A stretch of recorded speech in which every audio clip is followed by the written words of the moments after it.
talo falava o eti fui mona McCarthy, o solua vai asta itasi mai sfulu li tai au, o lo awina atuai le por kalame to te pai le ainga. O se por kalame tātou te fitu wha iai li telo mta upu au ngā, a wale ati na e o tātou ainga. O lo fina ngalo e tā ua whaatasi miso mātou manatu. E fisosoani lea a wase lumana i manuia o tātou ainga maloto I fale. Manatua le por kalame to te pai le ainga whaatasi mau eti fui mona McCarthy, ia solua vai asta itasi nei le sifulu le tai au, I lunga le Radio Samoa, sifuli mai vitolu a mo. Paano tilla fo le nei tai au fo. Ngala vale lo fo male angale le yo tatu te au langi. Te mo fo le nei ave no taua. Pa pena na e fa fonga mai ai. Tatu te o mai fa tasi ai I tonu fo le nei ala leo a wale tatu por kalai matani. Ia vi inga lava e fo ile le tatu te au langi. Wa o ia lava e to tasi o fa ona mo le nei ave no taua ia te o ma.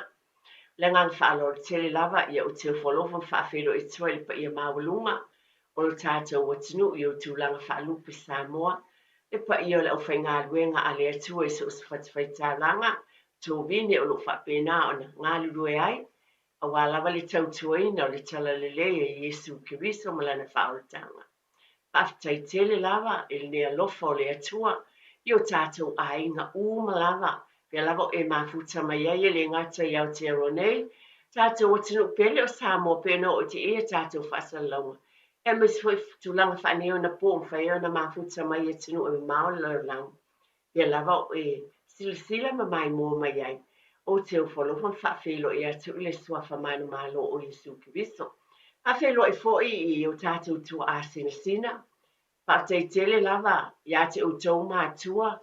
E se lo tau pa ia mai lava I ta mao a inga o tina o lo whapena o nau tau. Iei pia o e ua tau fia I tutono a inga a bia mamatai. Whaftai ngā lulue. Whaftai fo I lo tau o lo whaile uma. I tono o tātou a inga. I le vao mātua ma whanau. O wai tutono lava o New Zealand ia I o lo wa ai ai. Tātou te lo ai le lofa o le atua. Whaftai ia te utau e le ngata I lautou te talo ma le tāpua inga. A lautou so swani fo I le tu umalawa I te tono o tātou a inga. Whawhelo e tuai ma le whaaloalo. Ia lava e mafuta mai e le nei tau. Soifua manuia ia te oe. Le mwhai na whaangaloina. Whamalo lava I a tātou businessi. E lava ona o tau whai toi te pai le a inga. Na e a fio mai ma o sau New Zealand sa ili malo. O lo tau mawhai ma lo whilinga, lo wala pōle tae au, o manuiai lo ainga. O le nā o tula e mai nisi o alo ma whanau, pēna soifua mai nisi le nei, po e soifua ia tunu nei, manuia lava o tātou ai whawhitai tele lava. Leo wāti na e o tau pisinisi, tau le leia, oe, o I tātou uma lava le nā, pe lava na o bat. I vai asa tai tasi por kam tue te palang, e le mawhai o na o whaangaloina. Ai sea a wā o lo tau ti ngā, o le nā o whaeina ai lo ai ngai ngā luenga le lei uma o businessi, pa pēnā o nā tina e le soifua manuia o I tātou uma lava le nā, a wā e wha pēnā o tātou winga ma le alofa o le tangata anu Samoa, tātou te Fiafia whaatasi o hau o le Samoa moni, whaftai tele lava, wha malo le ngā lulue, ia e le whaangaloina fo nei I tu waso, nei tai au, o le tatalo I wha maise lava le atua. I ainga uma o fitia I le au pōmsa o na alwala au pa ia le atua. Ia tātou loto tele, ma tātou talitonu, I oe e iele taimi soifua maola ai I tātou, I le lalangi nei. A iele taimi wala au ai le atua I e pele ia te oe maa u nei. A ia maua I tātou le loto tele ma tātou whapeane. I oe e alofa lava le atua. O mai ona tāpena I le ola e whaamavau. Mo e pele ia te oe mau. O wala au I ai le atua. Tātou Fiafia ma loto tele. Tātou te talo o mai on te pena ina I. No fuanga mo e pele ia te utau ma I tātou uma. I le ola e whaamavau. He malanga inga. O nisi a fio atu. O nisi a fio mai. O nisi fo I whapena I te tono e kālesia keisiano o ainga. Ye le file mo, ma le alofa o le atua. Pa aftai I le alofa o le atua. Tātou mana tua taimi tā ua o soifua. Ona o pokalame atua te pa le ainga. Tātou mana tua. Taimi mātang o fie. Taimi le lei. Mea umana tapena ina le atua o soifua pele ya te o wala au le atua. Tātou mana tua ia tā ua I lo fina ngalo mō tātou loto. Pa maise le atua ia te o tō uma I tātou uma. Pa pena o ne ele wala au pa ia le atua te tonu o tātou ainga. Pa pena fo o te talo, ina ia watu le atua le nei tau whio e whaafonga mai ai, lunga o tō whanga le ato o tō le malosi le tino, pa pena po le loto fo le mawhau o le anganga, pa pena I tono no whanga o tangata mātitua. Mai le tō te pale ainga, o le te talo lava le o tō la fua ina I tātou o le atua. Te lava e mafuta mai le nei tau, pa whilo e atu mo le whaalora tele lava. Le upua le atua e whaitawina e amateina e tātou porkalami. Mai le lau tusu salamo e tolu sumo le wha, ese le manei o upu le fiompa ia le atua. E wha amalosi ai mo I tātou. Le alawa le tūlanga o lo o ielo ainga. Awa te loto vai vai, a e tātou maua le loto tele mwhapeani. O te whaafetai I le ali I aso umalawa. E le au noa o ona vi inga I lo utu. E mita lo wanganga I le alii. E whaalongolongo ia ie ua puaponga ina. Ona la tau fiafia ia. Ia o tau whaanene atu I le alii. Whaatasi mau.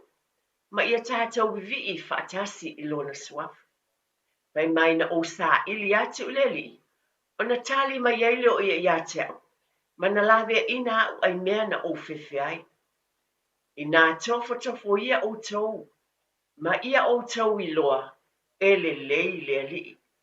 Amu ia lava le tangata, o le e whaatua ia te ia.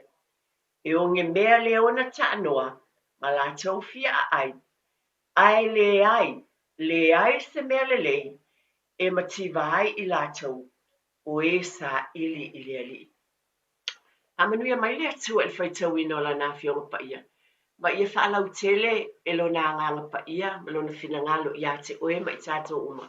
Le tā ua o na fionga pa ia mo oe maa. E mai awala mane I ngalo, le tātou whaafitai pēr, e le au noa vi inga o le atua, I lo fufunga ma lo ngutu pe o upo le atua.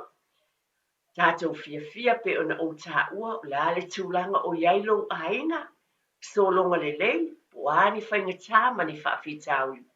Tātou ave le atua. O le atua e au waima I tātou, e manuia ai o tātou ainga. E wha mawhana whana fo I pei o na ova ia, whai atu le teimi o tea. E ui ina wā whea o tau ainga ma lo fo I ainga le wala au pa ia le atua. Ai tātou te fia ma whaafetai, e le o tu la fo ina I tātou, I a awa lofa o le tātou o le whaola. Le upu lea molo ainga, ai meise fo I lo ainga, ile nei fo I tai au fo. Ia, malo lava le soifua. E se lava le alofa ma le anga le leo le atua mo tātou umalama. Pe lava e mafuta mai talo whai, ia pe lava o tūrang masan, e se malulu o le tātou o tunu une unisila. Ia e tātou te whaafitai, a wale e vea le malulu ma mea e tātou te, ia whapeane ai, ia, wa lianga tilili ni ia tunu. Ai tele mātang o fia ma le alofa o le atua.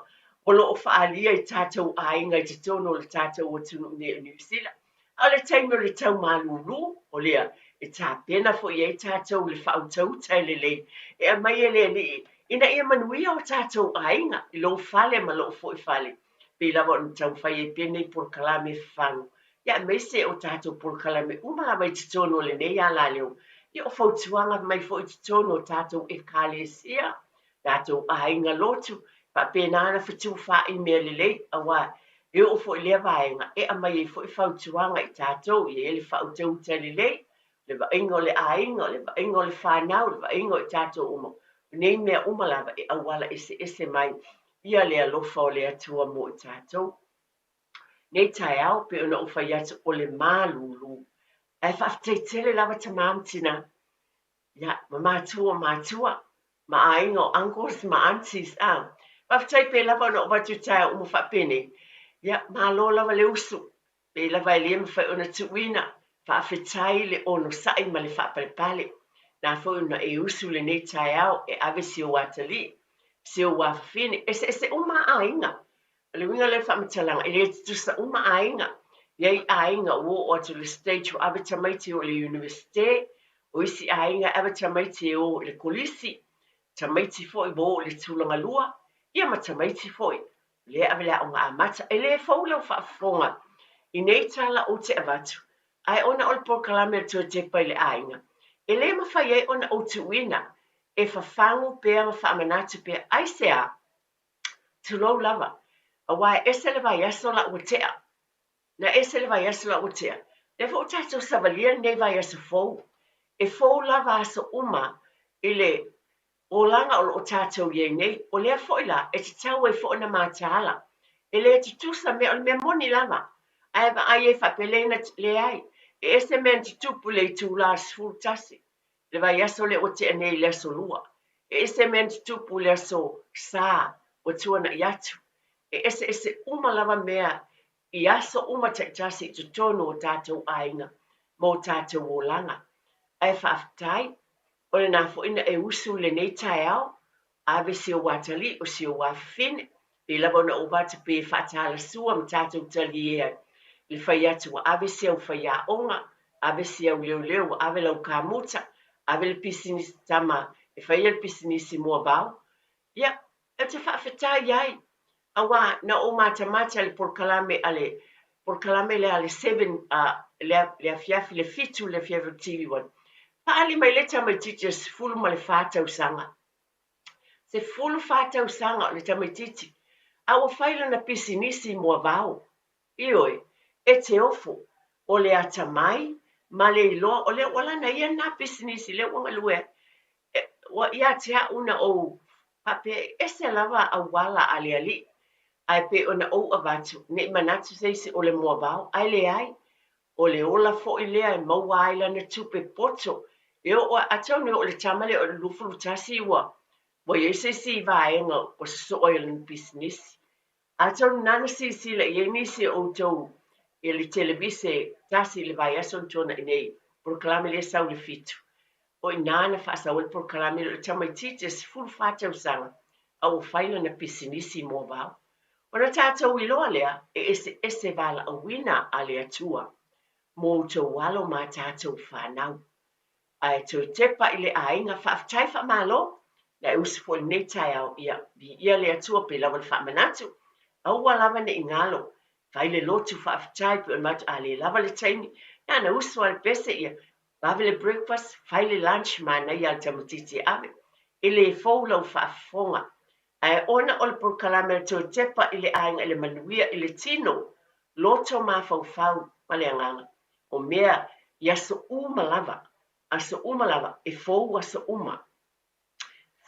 uma i le tutusa aso ia matala i so uma ia faafetai fafagu lava i natou te pelegi o a mai le tou fale lenei taea ia manaia iai fale ese le manai o heaters foʻi e lae mafanafana o a foʻi tulaga e mwhai ana mai le tū mawhanwhanisi o ainga o te lua te lea whale o nofo ni whale tuai ia e le mawhanwhane malama ane le tai au ia wa toso pupuni ia wa solo wha malama na isi su uma ti o ata wha malama ia pe na ala ulava whawhangu ma le wha alo alo tele lava o tala uma lava tate abatu e abatu ma le anganga wha alo alo na le wha manatu lava ai awane i mewa nofua a le sule na ia watilele malulu ai ona saʻi aala mai lo le taeao pe lava o upu masani e watu nei pokalame ua fia tausaga pe se tauloto o lenei tala ae malia lau finagalo a taunu monisi o le fataʻao mai foʻi i tatou utunu nei e fou foʻi ia i latou le susua le faamalama o le uiga lasi faamatala o te faamanatu oti iā te oe solo ese le susū lenā o le susuna anofo i totonu o le fale wati lele malulu le fo i tala si whamalama e whaasau se ea i tonu o le mea na e wila wa le ea malulu a le nai sui mai ele ea e whapena fo o le fisosoani o tātou whale ai avi ese atua le sūlea e iai whamalama matulanga umala whapena o le whangula vai a oe o lo mango le lei whale ia le lei ai mo tātou pe su whamalama bawe o na solo ese ia ona o le tau malulu lava i tuloina i le fou lau whaafonga pa ai o le vaenga tāua lava o whanau po le kalame lava ia tu te pala a mese ona ua malulu tele e o fo ia te uia la ngona fo i wa matutua fo ia te uia le sui fo le nei taimi le oso mai le malulu na tau silafia tau mawhai wha mawhanawhana e le ngata i nā ialo mawhanau o tā pena tamaiti pe lava na avatu tā pena wha mawhanawhana o lātou muenga e lava ona silafia tūlanga e mwhai ona whaia i ai ai le whangupa tau o fia whangupa ia atau tā lava o se furu tala o tele fale o le taimi lo le sama o le taimi tau o fia na whangupa o whatau ai tu inga mana ia na ie mo ie mamoi au te na le tai fitu tala ono tala le taimi na le wo vai fo te se furu tala ai ese le mana ia wana na utu ale whangupa ia aveli le fo lo whafonga ai mo nisi lava iai lava nisi o nai ainga o le tau malulu mua le nei mo outou tau whangupau a ve tu uiulu moenga i lungo le tamaititi malona ia afu ai le ia luatu tamaititi e moe le mea o tu welo na ulu e luatu o mawhanawhana le lei ia vane le whangupau lisi pito wa o le tinama i tātou mātua e whaasino i tamaiti mea o malava a lava whangupau lisi lungo le mea tu ele ulu le mea tu iei vai lalo a wa iei tō tini wha mole wha mawhanawhana i tamaiti ia au wā pe lava na o watu e wata maiti o lava le malo longa le le e ala poa i fo ia alo mawhanau ina ia watu i whale aonga la tu watu sunga ia te tia tatu whaasalau wha bisnesi fo i maito e wha au wausitala Radio Samoa Tasili mai batolu Amo Radio Samoa. Tasili mai batolu Amo. Gynecological cancers can be silent. You shouldn't be. Learn more by visiting thepowerofknowing.co.nz. If you're unsure or concerned, speak to your healthcare professional. E le te tau ia oe una nā tia a fianga o le ka nesa o tutonga sā o te maitai. Mo le silafia atili, a siasi le powerofknowing.co.nz. A whai o e popole pe le mautinoa, tala noe lau fō mai. GlaxoSmithKline New Zealand Limited, Auckland. Hey, don't be that guy. Or that auntie. Ignoring a sore throat. This isn't just some drinks and lemon tea in your sweet situation. Untreated sore throats can lead to rheumatic fever. Nobody wants that for their family, eh? Go get your Pepe's sore throats checked at your GP, school nurse, or pharmacy. It's quick, easy, and most importantly, free. So come on, whānau. This summer, take care of your tamariki. Get it checked and get it treated. For more info, hit us up on socials at Stop Sore Throats or visit stopsorethroats.nz. Wa mawhaina i o na whaatau wantu top up le Digicel i lunga o le upenga ta whailangi a le ClickX Pacific. E mawhai fo i o na lafo aise leni i le MyCash a le Digicel i Samoa. Tonga fiti mawaruatu i le na o le 5 ta la. E le leile reiti aso taitasi ma e whaingo fie fo i o na e listalai. Asisiane i le clickx.com e lafo aisau top up a le Digicel. Pe lafo i fo i sau tupe i le MyCash a le Digicel Samoa, tonga fiti ma Vanuatu. Morisi whamtalanga vla au le olua tasi 5 tolu fafa. Olua tasi 5 tolu fafa. Sunga o whenga whakao elo kawa le fō maunga Max Ila. Senga uka amilo i au kilangi. Mo koe fo i mai lava i o tara i le Tire World and Auto Limited. Le ai mau aiso skoi ngā meg ma pa uka avar. A ole me piko sili. E ngā le lua lima ka alalwa ia so le kokongi. Le Tire World and Auto Limited e te maua i ta avale ma pa utau ngō fia ia New Zealand antoa. Mo fo i se ti mag wheels mo so se i tu ai ngā ta avale ma le telo isi au unanga. Warren Up Fitness i le na ole se fulu tala pia i wha i lo i eina e wha afafonga le Radio Samoa i nei wha abitoa. Talia wins quotes, cue cards, maisi. Walau lo le Tire World and Auto Limited i le lua fitu tasi tolu o mo pa uta avale. Po le lua fitu wha tolu lua o mo le fale inisinia. E whaingo whielo langa, pe ale leila o whaaperetania. O talai na neia wanoa e tele talai I le Dynaspeak, moa o onga whaaperetania. A onga fua e ono fumau I New Zealand, pesi ti seni New Zealand foi. O le a amatalia wa senga I le aso lua fito o Julai. A whai e te au Maui Hamilton, Palmerston North, Lower Hutt, whaapea Wellington. E tala whea ngai le Dynaspeak, e wsosoani mo oi. Wili mai loa le oiva, lua lima lima, ono fitu whaatasi, lua lima lima, ono fitu whaatasi. Betana I ane I le upenga te whailangi. Info Dynaspeak at twoa.ac.nz. Ia, whaapoponga lava neo tātou por kalame o le tue te pai le ainga. Mantua le upo le atua na whaitawina mo I tātou le slau tūsi salamo tōru sumula wha. E mai I nā tau whatafoia o tau, ona o tau I loa lea e le atua. E moni lava ia upo mo lau ainga mo tātou ainga. Pai e maua lava I lea li e manuia o tātou ainga I mea uma tātou te whaia. Pa o wina tātou por kalame, e whaina e wala au mai, ta leina tā telefoni, whaina e wala au mai whaali sau whinangalo anga li tūlanga le nei vai tau, o le tau malulu, e whai fuana e whasoswani, la se me fu e loa ma e silafia o e te tau ana whamanatu, a wa le taimi tātou te whitu wha I e lava li whasoswani, o lea fale, o lea ainga, wa e whamanatu ai mo I tātou umalava. O le nei fo I taimi, o te manatua, o le whamanatu fo I mo I tātou mātua. Ia wawe whaamamoe tamaiti, pe o le mele alaina o whaiatu la whaamawhanawhana tamaiti, ia wawe mamoe. E iei le whaasalaunga lea po le ad lea maasaina o whanonga tūpeua, ato nese maasina o whanonga tuisi taimi o whaasau le ala leo, o se teinei titi nā tautala. Le mea momolo o Fiafia ona o lana tautala ni ngana Samoa, ai pe o lana tala, o se whautuanga pe a mai e tūlanga le I mātua, a pe a whai e taua I misa mātua ma tūlanga whapena. E mānei ia o whaalongo nei ese le mānei, o se whangu moa umale ma tātou I le nei fo I tai au, o te avatuan, a wā o tamaiti, tā pena tamaiti o le tai au I le whale a onga. E leo se talane, o lea o te iloa ma o mautinoa, e niso le whanau I ngā lue, pa ia onga, tono, whale a onga. E masani ona ye tūlanga le o atu o tamaiti, e le o Fiafia, o le langona le o te tamwhai pēla ma lo whaaloalo, e whaamanatu atu ia te utou mai tātou umala pēna matu le, tala noa le tentiti lea le tala noa mai e po se whaasala launga fo I lea, il me sa ili e fisoswani. Ona nisi o taimi, ia, o leo tawat e misa le tamama le tina, ai a whaina ai langona o le whanau, I le tai au ale I o atu le whale a onga. Ia, o nā alu leo le tamaititi, alu atu le whale a onga, o la ele o Fiafia, o na te ia le ua whanai, au nisi o taimi, o le tala noa le ale whanau, I ese mea na tupu le whale. Ese taimi e talo ale tina le tai au lea, I liwa tulo o leo o le tama, a liwa tulo tā, le tua le tama lea. Ia nā alua ia le whale a onga, a la ele o Fiafia ma whaanoa noa.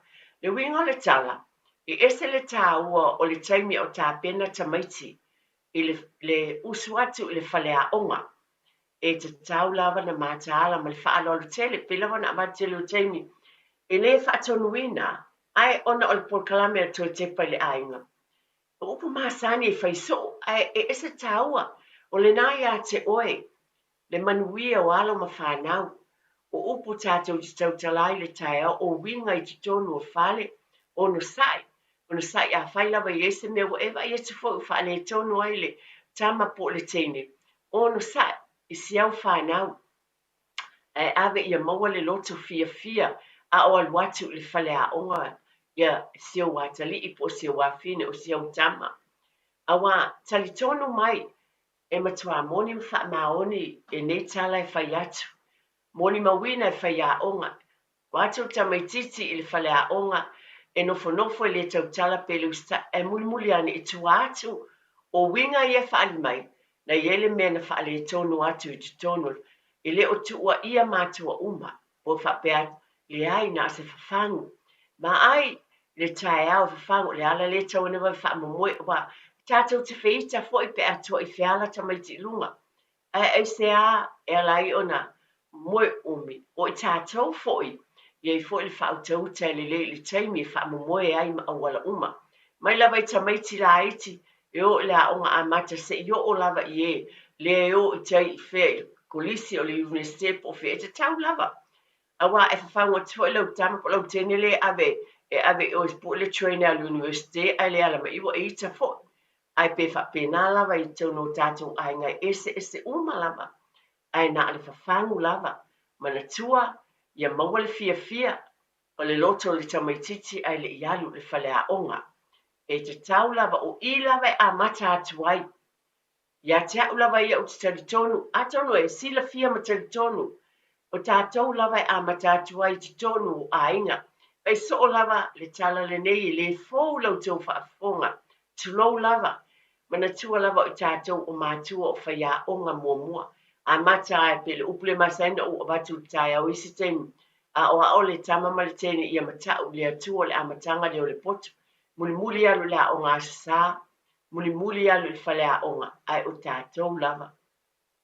Ai o upu mawinga ma whaatinonga, e a whai nai tamaiti e le I o le whale a onga, peo na wat, e le fōu lau whaafonga, ma lia lau finangalo, a o tautala so o fo iai, na leanga e te le fatu le te tō I, Yo tau a au mo tātou lima, o le te tau ai na o le whanau, ma le fiafia ma ai o le lei mea ai nai tamit o lanches tamaiti, mea malama, po whea lava le a onga e alu iai, e tā ua whale a onga uma, po le tama e alu I, si o walo e ave le a onga amata o le tūlanga lua, o le kolisi, o le universite po whea lava, e au ngā wha mo le mole lava, e nā le tu I lava, ma whawhangu pea, ai pule lava oe lo fina ngalo ai o le winga lea male a ano moni e yele nei por kalame o le toe tepa le ainga na le wha manatu ma le wha aloro tele lava pe ona o avatu mea malama tātou te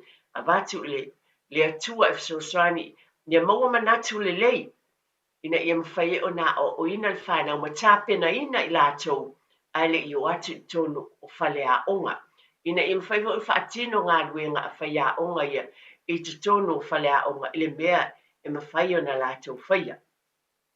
Tasi o mea o te fia whaamanatu le taimi nei whaamole mole. Ia I nisi o tamaiti a pe o na e le I mamao le na misa mole lava. Wa e whapena o na iai le pō le fiafi. Pe o na bata o isi a fiafi. A mawhai o na ai o nisi o weekend se o I tamaiti fo I a pe tā whao ma lātou wō. Ia tātou mātāla mātua whaamole mole lava. Tala noa I alo ma whanau. A whai e nisi o mai fo I le wa winga I o alo ma whanau a tonu I le tui tau whaamtala ina. Ia whai loa le mālosi o lesi I lesi. Ai whautua ina. Savali ese mai. O ese mai.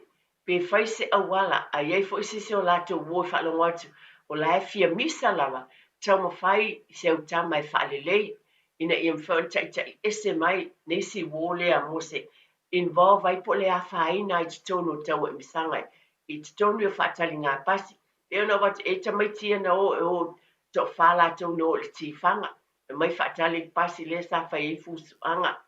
Pa pe nao na avatu le te talo fo I ma le whautuanga ma le whaalo alo. E le lei o na tātou mātaala I ai I nei mea malama. E le lei fo I ama whai lava fo I. O na e alu e piki mai se au tama po whele. E o maniana wo, am fai o se penisini au ngā. Am fai wa, fai le lātou tonu, fai na e.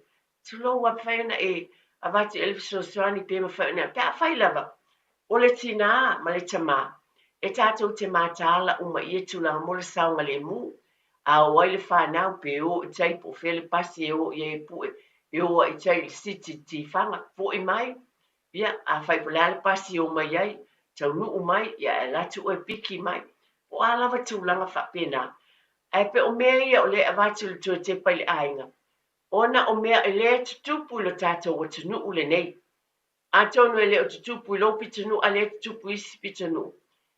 O le whai mai le upu me masa nei. E le le pui puia e le tonga fitia. E apalai lava lea upu I mea uma. E le na o le mai, le ai. e mawhai tātou pui aua ne i o tamaiti i le whemisae. Ma tau mawhai tātou e tau tonga fiti le whaalawelawe le uo o iai. Ona ua misa ma whemisae ma fusu maisi tamaiti le pastor. E mawhai la an tātou i au wala o na tātou puia. Ia vaenga aua ne i o iai. Langona le tufa atu i le nei tai au, ina ia tātou mātāla e mawhai lava, iwe e alu lau pensini a ia manatua, e tāua tele lava,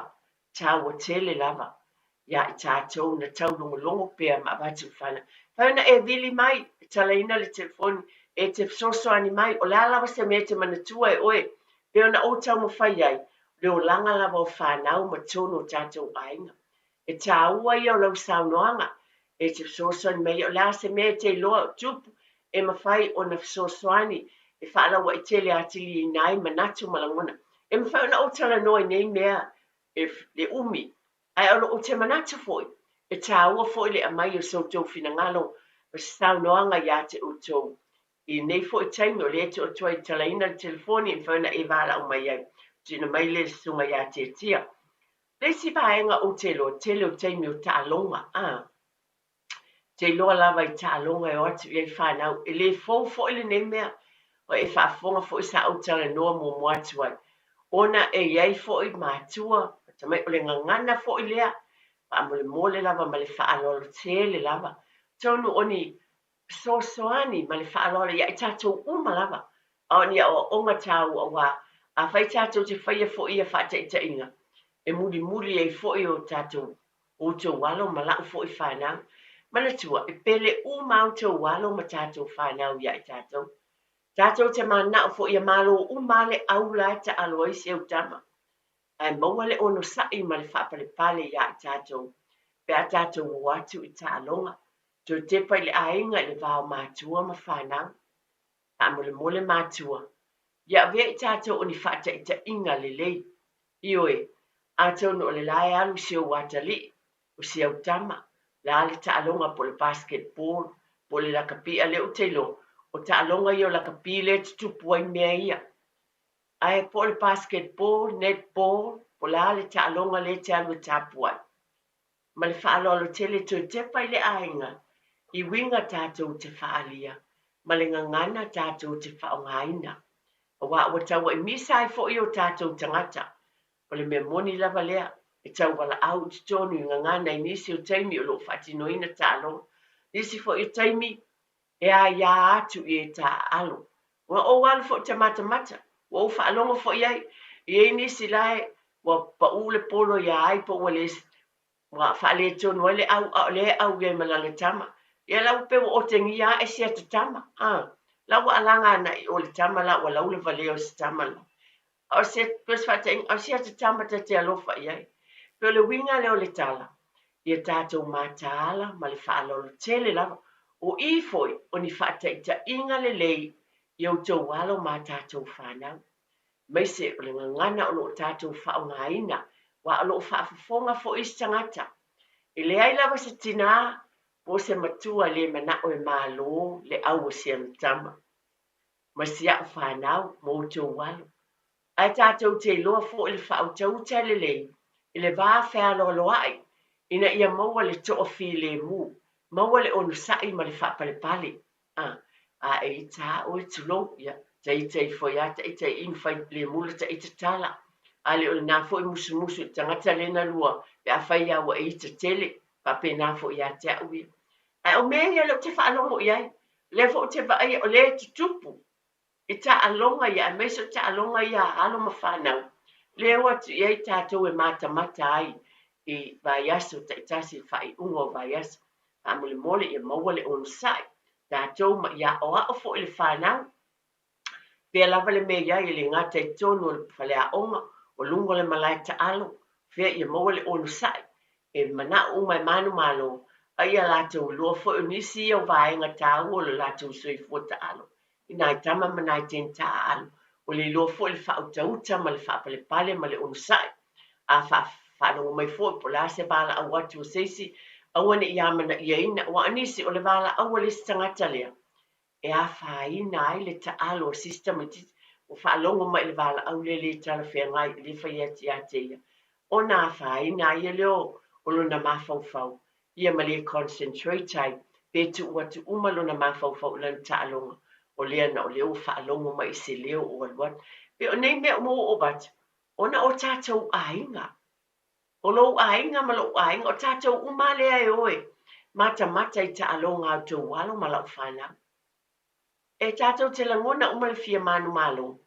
Ai e tātou lofo le whao tau tele lei. Ma le mea te tau na whai, a wa o whanau fo ia isi e pele ia te i lātou. Le tu la fo ia tu ia i au tau sānoanga ma sao fo i upu.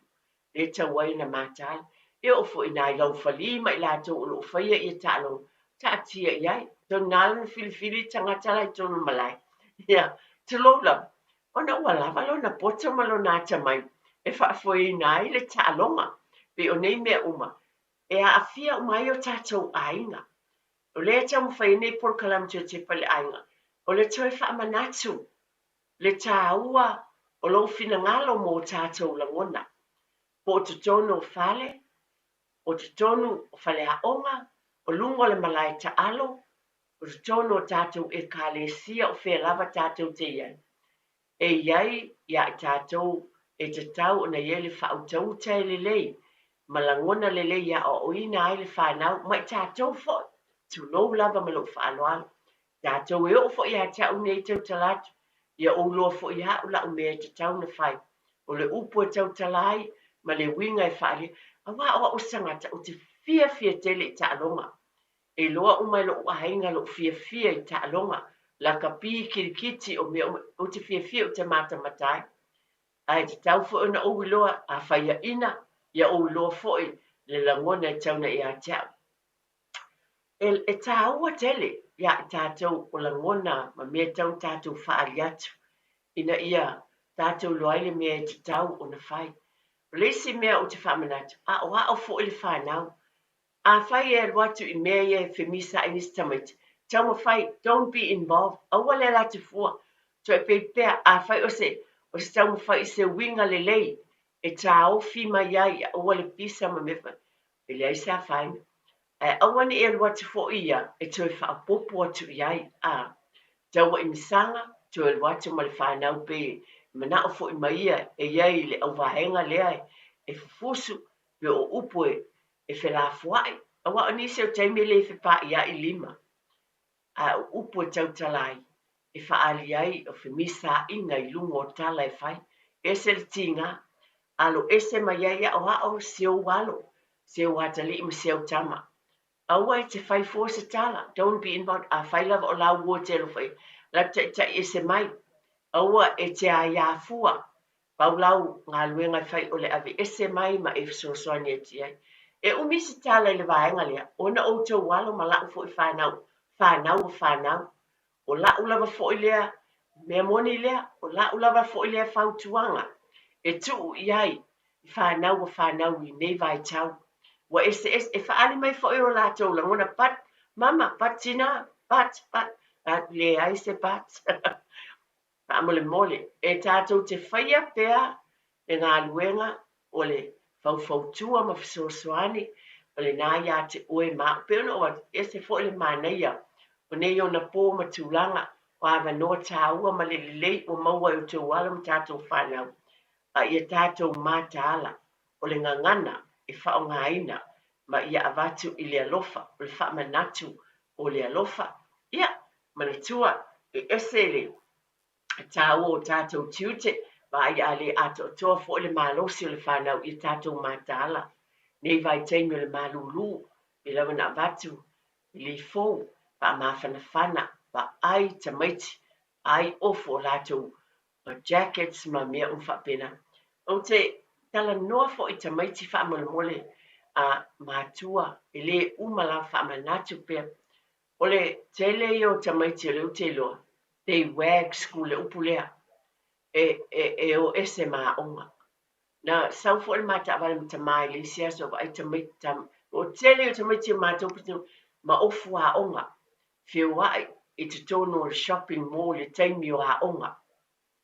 O le mea moni lea, o le si taimi e mai o lai o mai tamaiti le awala o tai to lua mai ba ia tu ia fo I mea lai fai e te ba ia tu a fo I tamaiti ula a o winga fa pena ba ai tamaiti matua o no sai tala noa I whanau ba ai tu te lua lava a mata na vei pis tamaiti o leo tātou loa leanga o lea mea a mata tamaiti la aiti ua vape a o le mea lele o te loa o la o la whamanatu I tātou mātahala mātua e alan te loa kolisi o na pai lātou ufo e ko te loa o le tamatisi o tamal tenia mai lea kolisi o le taimi o a onga a le whioa I te tolu te o wha whioa I solo taimi o a onga no winga o la o ese mai ma whale a onga le ia mātahala mātua tala noa lo lava ma le whaaloalo pe lava o nei tai o whaapitola fo se tala tele lava I whanau ina ia mātahala I tātou le vā o mātua ma whanau ma mea I tātou mātahala e le fou pe ona o watu e le fou ai ona o le ati tupu mai lua vai as saluai le ana o whai at le fo ena na iei le bus stop lea pa e fo I tau e fusunga me whapena ia a whaina ai le tamaititi le a onga fo le kolisi ai sea ona e whapena pe e a tau no winga ia wha me se lava fo I tamatane e le ngata I tamatane o tamatane a o lo fo I bo fo I teine ia o e fo I la tau kulupu fo ia o pe ne la tau fo I ta ui o kengi la tau fo I baenga le fo tatou va I steimi I tau I fusunga ai fai lava I oftoninga I o mai fafo I on whapenale ai o tatou ia tatou mātahala mātua whaamule mole lava o te tonu lava ma lo whaafitai I le atua o lo o tau whaia mea le lei uma lava ma o tau ma whai ai na le whaamanatu lava mo nisi pe o whaatalinga tuli pe manatu ia I le manatu ma mafa ia ni mea uma ia ai whaamali atu lo loto pe a whai o oele nā mai tātou o nisi o lo whaia le mea le o le tau alanga I lunga le malai taalo a wani ia whaina lo finangalo ai e manatua foi o lo ai o lo e alanga iai o le atalii e a pele le isi tamama le istina o le afafine e alofa tele o le pale ali o le isi grandmother ma le isi grandfather le nai te alanga iai o ni upu whasau sili o ni upu whatinga o le ta wai wa e te le mana pela wana watu e le upu fole a wai te whai e seisi se mea e te le mana o e whai mai ia te oe a whai e te ia o wai te tau alanga po ima e tau whai po la se upu whatinga e te whai e se whanau I lunga le malai te alo a wā e te le mana o fo I whai mai e seisi I se tasi o walo po lau whanau o le nganga le o por kalame le nei e tau mo whai lava ma lo whaalo le tele lava ia te o nisi o teimi pe manatu o ni mea iti e le manatu iai ai manatu o le o langa ma le savalinga o lo iai nei tātou o lo o alupea yasta itas e sui fo I le season e ese lea vai tau ma lea vai tau ona mabai atu tupulanga o la watua na I atu I whale a onga lea sa batu iai tala I nā tausanga lea fo I la wa sui mai tupulanga o nei tausanga o lea fo I la tulou lava a whai wa e tue whaafonga mai fo na leanga le ala na e whai nei por kalama o le tau longo tea le vā o mātua ma whanau mo le manuia o tātou ainga. Manatua pe lava na watu e tāua tele, no whafso tai le a onga pe a whaiwa e loa I ese mea o whale tonu le whanau, awane tu una lau tiute o le mātaala, baba ai, wa lava tūlanga uma I te tau lava, o na tātou mātaala I ia tūlanga uma lava, mo le vā le leiai o oe, ma le whanau ai maise o e te tonu a onga, o le tala le I le nei tae au mō tātou ainga. Mana tu o le tau malui tu tau whailo, mana tu o of mawhanawhana, i o fo ina I o tātou ainga ia I tātou lava mātua, ia wha mawhanawhana I tātou, na I tua āsina sina, pa pēnā alofa tele mo o tau, pa whitai lau tau te talo, mātua o mātua, pa whitai grandparents I lau tau, whaiva o lo whaipia o le fau tua ma le alolofa I whanau o whanau, I le tu tau whailo le vaenga le alofa wha le mātua le o mātua. E ese foi. E se fo i le alofa wha i le whanau. E tātou mātala pia ma onu sai.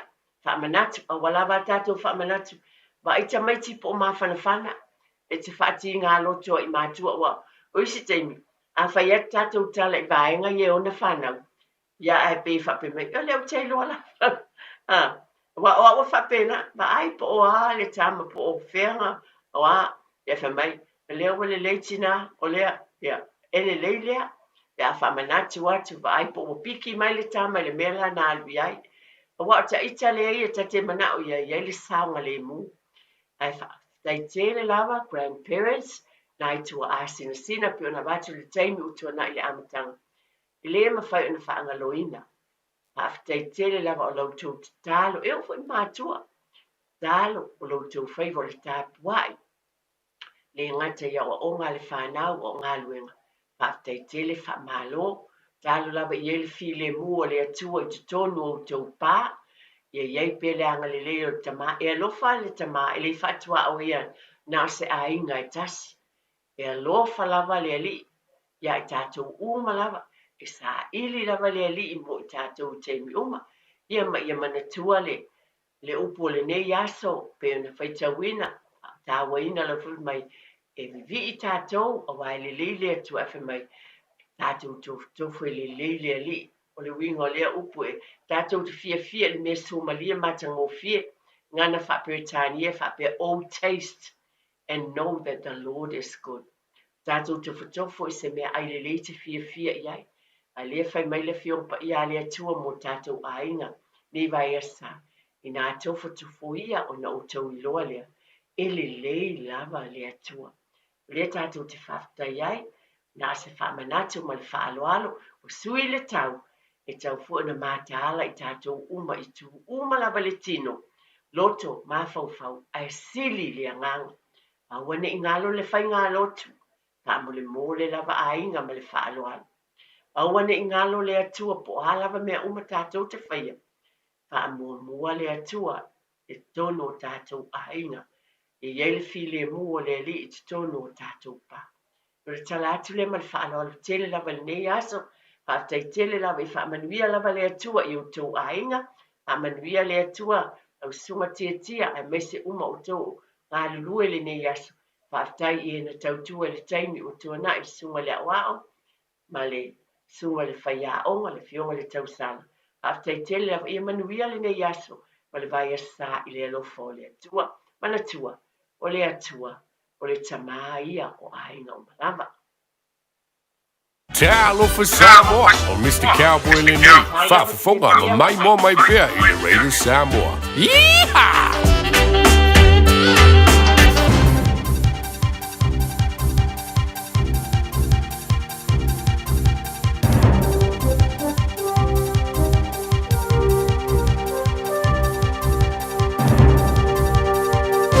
In this update, a new US-Iran peace deal is expected to give both countries some breathing room. The arrangement will be formally signed in Switzerland later this week. No text has been released yet, with US President Donald Trump saying the full details will be made public after the signing ceremony. International relations expert Robert Patman says US and Iranian interpretations of the deal seem completely different. We understand that Lebanon is included as part of this agreement. Israel occupies about 20% of Lebanon, and the Israelis have confirmed that they have no intention of relaxing their efforts. The finance minister hopes the US-Iran deal ultimately leads to the end of the fuel crisis. Nicola Willis says the situation on the ground remains incredibly volatile, but this is great news and prices are already falling significantly. She says if it holds and the Strait of Hormuz returns to normal, it'll be good news for everyone.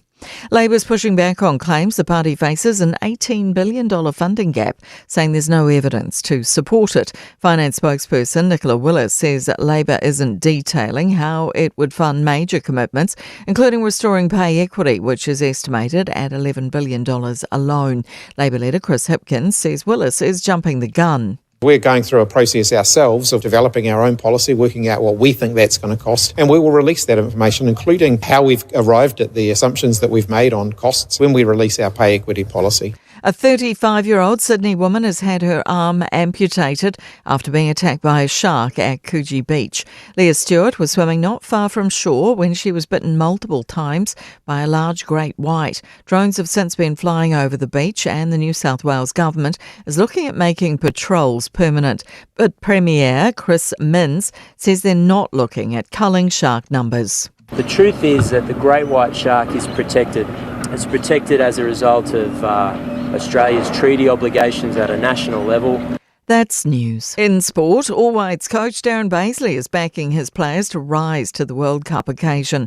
Only skipper Chris Wood and defender Tommy Smith have played in a World Cup when they featured in all 3 matches at South Africa in 2010. But Baisley says his debutants won't shrink in the spotlight when they face Iran in their first pool game this afternoon. I think as a professional footballer, it's something that you strive for. You do want to play in the big games. This is the biggest tournament in the world. The game kicks off at 1 in Los Angeles with midfielder Matt Garbutt ruled out for the tournament. There's no score between Uruguay and Saudi Arabia in today's latest game. Belgium and Egypt finished 1-1, while Cape Verde summoned everything to hold Spain to 0-0. That's sport. I'm Jodie Gill. You've got ambition, goals, things you want to build. We back you in making them real. With teaching that's hands-on and personal, and lecturers who know your name and push you to be your best. With support that understands your journey and backs your next step. A campus where your culture matters and where we stand with you. You bring the drive, we back you with everything you need to succeed. At Unitech, we back you. Apply now at unitech.ac.nz. O whea te lua oi ai. Mateo e awele sue ngā tau whale a mā aroha. Wa umana whailau siaki. Le ai, o le male nei, e la i titi tele. E leo toi whapena mā. Wa pa u I lalo le tausanga I le 5 o oi le nā, ma oi fo'i pā. O le tausanga a mata mo le suisuenga o le kānesa o le tau whale o leo ua 5 E 5 pe 5 loa o tausanga o na lafo ato loa lea o mea whai fua hai lau suisuenga. E tai lua tausanga mawhai, se I atoa lau 5 tausanga. Wha mole mole, whai moi mātou. O le a lafo mai I le meli. Au kilani I saute, o sa ili se Samoa oe malo ainga. O le Enterprise Model Group manukau o lau whale tāwale wha moe moina. O tele tāwale matango fie filfili mai ai, tele le fisosoani o lau whai ngā luenga mo oe, mo se tāwale talafia ngai, su mai I le 5 Grey South Road I nei manukau. Asias fo I le upenga tawhailangi enterprisecast.co.nz, pe wala au mai I le oval selau, 5 lua tolu wha. Enterprise Model Group manukau, sa ili, filifili, ma ave loa lau tāwale. O mo mia ni ngā luenga whai I lau whali. O le living space o lau company if sosoani I le whale leo mao te malawa. Amana o mia se papui pui, carport, canopy, pe whafau lau heat pump, whaisau deck, whaaka peta lau whale. Whaapsota I mai I le living space. Whai a 4 quotes, mao le sosoani I le finance, e le ai se deposit. Vili mai loa le living space I le o valu se lau, 5 whaono, 5 valu wha. O valu se lau, 5 whaono, 5 valu wha.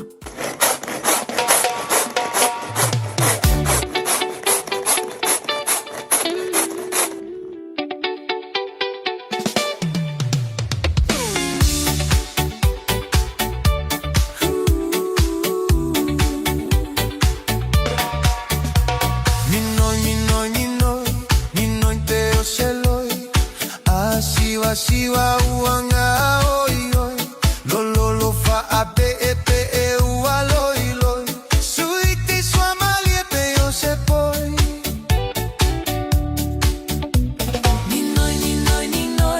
Ninoi pe yo se loi, a siwa uanga oi oi, lo lo lo fa ape epe e ua loi loi, suiti sua malie pe yo se poi.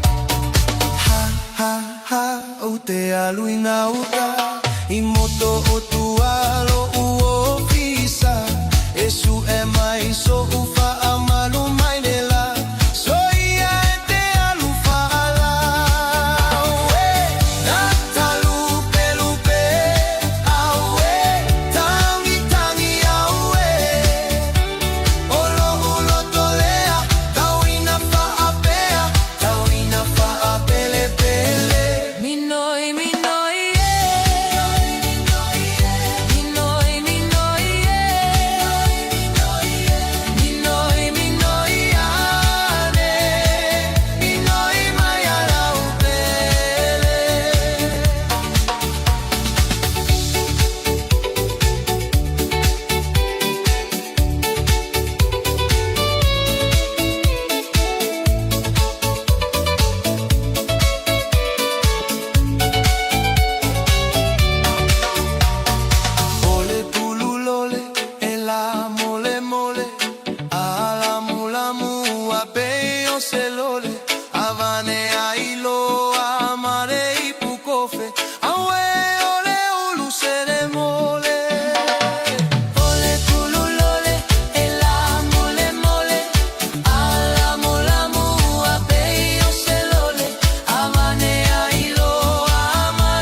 le faasoa al malo na tulu e silfia sui mamalu e wa pol e tatia mai lo fingalo tu sai ma deficit la ngai le formula le fa ngai le treasury le ma wa tu pelea la ngole te le ta to tu pele fa tatia te le o se le ni le ta o le mo foreign aid ma me fa pena e le fa ngai na te mi nei ya o se ta le tu le tu sai ma fingalo sui mal fa tai mo le avno ma lo fa tai o sta ya na tu le wa u ma sa wa ngale ia ole tula I mai la fionga de minstao jute lo fionga sa fia fa I wat ia na le sei tari sei ma ia fenole fina ngalo sui sei tu atu minstao jute ma tai mo la no lo fionga al fono ia no le tao to lua le pe ona sa no le sui ma malu ia ai mai sa tu pe maua yang ole a fia I foi male tatu jute tu langa le wo yai le o mata I tu le fa nga solonga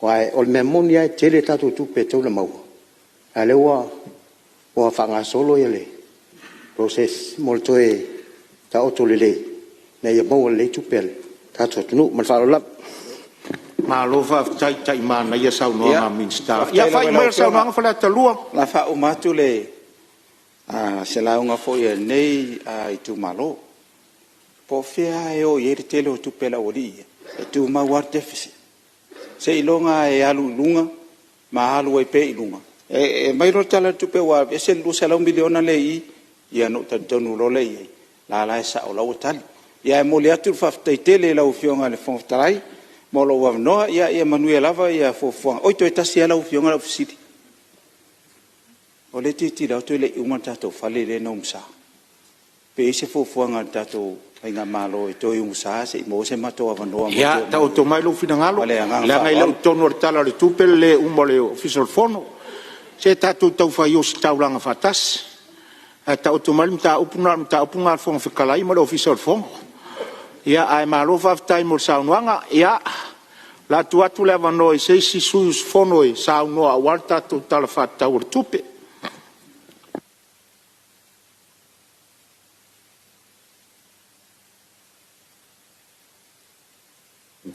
fa tu ngata mau tele ne ya so ai o le aso mo ya o le ma ta watu ya o le wa 40 mai sao le tu malo si umu ya sao no ia Manuel sao no Ia, malo whaftai lau whionga le. Ngoftalai, se ava ngone ngai ku malo e. Whai fo isonga sao kako kala kupi. Le ale koe oa ia le, I ku malo ngai I pa ia mama malu leo umonga whaka oko I lau whionga le. Fono whitalai. Ia, whapea fo ia ngisi o suiwa. Ae ona, sau noa. E kaua ngā whesa mako kala I kongor kako palimengi. Fio lau whionga le palmia ma le sui palmia ma le kapineta. Fio lau whionga le whongoftalai ma sui malu le palmene. Fio fwoi lau whionga le taitai le tuangai. Ia, whapea fwoi a e ma malu le nei palmene. Whatalo whatu fwoi I le maualunga o whaurulunga o mtanga luenga. Ia, whapea fwoi a whapatonga tuma oti. Ia, whaion tātou whatasi ne fwoi aso lau liwinga o le tala le tupe. Whaftai fwoi seisi o vaenga o le mauta nei o a fia fwoi pa ia maulunga o le tātou malo. Ia taputapo ia le tātou whamoe moe le ngata fwoi lea. Ia whakalo whak fwoi lau sunga le whailau tusi, sui whailau tusi. Ia e maise le tanga luenga o lo vaima lima I au unanga o tātou palemene. Ine ne fwoi aso, ia awa fwoi ona upwhai. A tonu e le ke le fwoi se tala le neitu malo le. Tala le tupe e tau ana o pai atu se utu malo I sunga le toe ina ia whapea fwoi e so soani lau whainga luenga mo tau whaletua pa ia sa so mua mainga lau whatalenga tu mala inga sa tu u whale lua tu la whale whonga le ala tau tai li ua male malu a whale toru ia whapea fwoi pa ia mama malu tau ave se o tato I tu malo ia o whia lava o whafonga mai ai tato I tu malo nela langi ia e whatalo whatu wa tūlanga I peo nei ai, tau mwhai so tātou leo, ia tu sai fo I male tala le tupe o whata oto. E momoli le whaftai tere lau o whionga le sui palemia po le minista o tupe. Have you ever wanted to travel?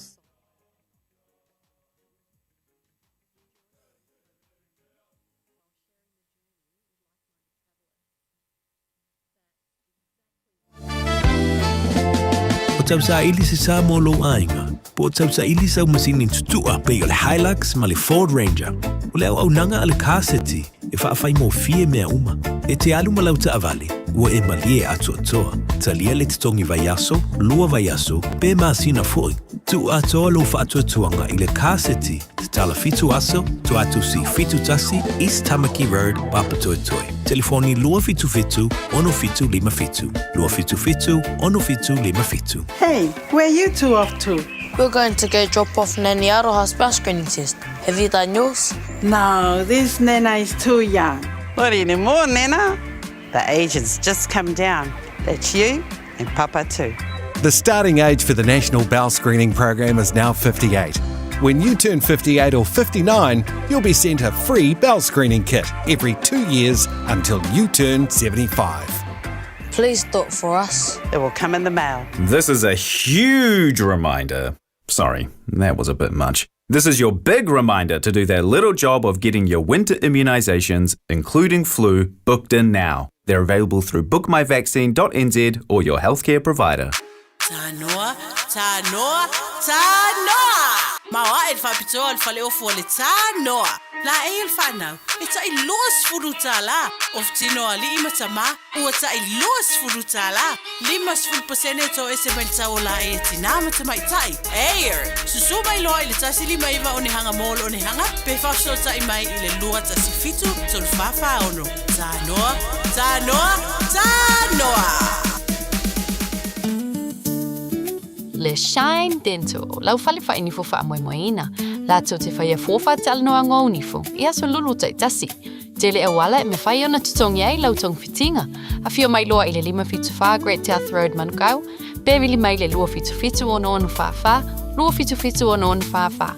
Mo le Shine Dental e ia inga fa pitoa. Mi sta leo. Ia pe le afia so finangalo e fatu. Se ofisa se o matonu pe ona iai. O loo mai le sa matou whaamtalanga I le minsta so I fo maloloinga. Ma lo whaftai le o whionga le minsta. Ia o lea whai sa kalimangingo le o whionga le minsta la whakingo ia kako whalimai si umu. Ia ai koe kua lalo aku ni fo I tala le tupe matulanga I peona iai. ia o lo tari lava se o matou tumalo ia po la foi stay me fatino ia ia lenga luenga ia mo se fale mai se o matou tumalo ia o no tu lesa matou fam talanga ila fionga le minsta o fatuanga ma fainga faiva ia la o fionga le minsta ia o kafka funga se o kumalo ala ngafa mala ngofo ka wanga se mamalu ia ke o e lufi po fale ali ia e lo fangia ia ngata i fale se o matou tumalo ia pe ona talot foi stay me mo fia maua ngai mori e whaku ngā kai o le awa. I fia whasau mai ei vai kongu matulanga e pe ono ng whaloroko ma ngiso vaenga o ala va e ngai mai vai uta pe a peptai lau fionga le minsta. Ia kuak lava i o kafa o kia ngonga e kia lofa ia kia o leka ke kua oi ke do kaimi ke mo mai luma muri mai kuai pe a kau mai kia vi.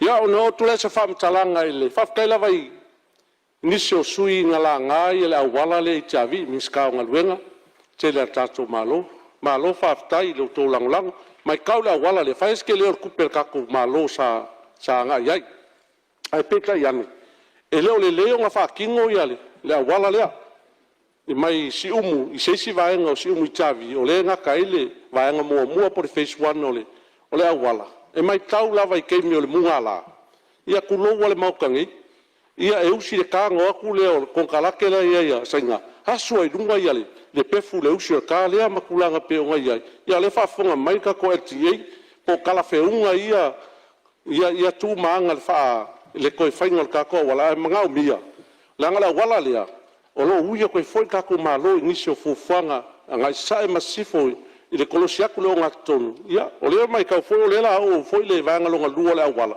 ai le ama maukuru vanga lea ila wala lea o lo alwaku ale vai kai o ma ngai lumole fale a onga sila fo ia le la fionga le minstalo ngafa ma vanga ia wa eli la au onga ele o ise saunga le mue e kelo ka mai ke pala si lalo a fa pe ki munga masua ke wa fa inga ise so fu ma se o lo o alo mo fa na se mato tu malo bo vai a fa pe sa fa mika pe ongo mika la wala ia lawa ki kiroi wa ko male afa lawa ele le wala wale mo le pase inga malau kele le wala ka ngai ai a se ko sisirangi ma fua fa fika uria o le vai lo kala ko fale a onga a pa vai le wale anga ko ia la wala a kongo fo e ui ko le pa io ka ko malo ngiso kai o lo ku ko fa fika uria a kalo aku le ila o fiona le minsta ngaluenga po lava o ngafa maleva enga e hape ase koe fuafua se isi au wala papa mo saunga le mula o kere e renga si langa iui e foi fale aliri mali paka ia mali mamalu o tatou atunu ia e la sia ia vaenga e pe ona iai e kakalo aku male a wala le kafkafa le fale a onga le angai kai le kale sia au paia o aso ngatai o le wala nga sa fau le malo e sufai e mako ngu upe a fa pe ke wa fie tsunami le wala lea la wala le sa fakale leima matulanga penga e sulu mai ma ko yuka pe afa inga tsunami kalo aku fionga le minsta ngafa ma vaenga ia ko fia fa le so ma ko wala nga makulanga pe nga yai le si vaenga lava le i saunga le mu se matu a fio anga o sa anga o lo ye le vai kafe e le sa oinga o le vaso nga le ngare kau mai kau nga le a onga ia ko kele o fana mafua mai o ngaua sua le vai le mfainga feoa i o ta vale mtangata o le mfai a kakalo aku i se vaenga saunga le mu o le mamalu o sia vaenga se o matunu ia pe mfaionga whakingo se awala po le alava se whakingonga se awala le si vaenga langa e le vai kuma oki iuka isa anga o lo wha ngale awala asi a sa anga lava ia mo le kamu whainga mai o sua vai ya mo sa vango e fa le ia wala ma tulanga pene ia fa kai ka ko fa nga malo ia fa pena foi so ma ko piko ngu si mu sifo ia ma si mu sai o lo ko fia fa le ia awala e o yu ke fa ko anga wa ko fia ko ring yu mar koko ai pe kai yang ia e lo ko e saun ka vale ia wala ia ka kalo aku fia fa le ia wala ia mo re akinga le nga kai laf mang ko ngor yu mar koko ia wasia ki nga emosio ka ko ngu pe onga ka ko wai ia fa penga foi se ma ko ngu mai ngoa ko fi fale le longa wala ia nga yu ka fa le fa to anga ia wala va de kausingo so fu ma le ola o la to uma ia onga o mai le sa ma to fam talanga ila o fionga le e mis ka kupe ia e kakalo aku ko kiki a o ngo aso vai aso ya ngai ko ero kumalo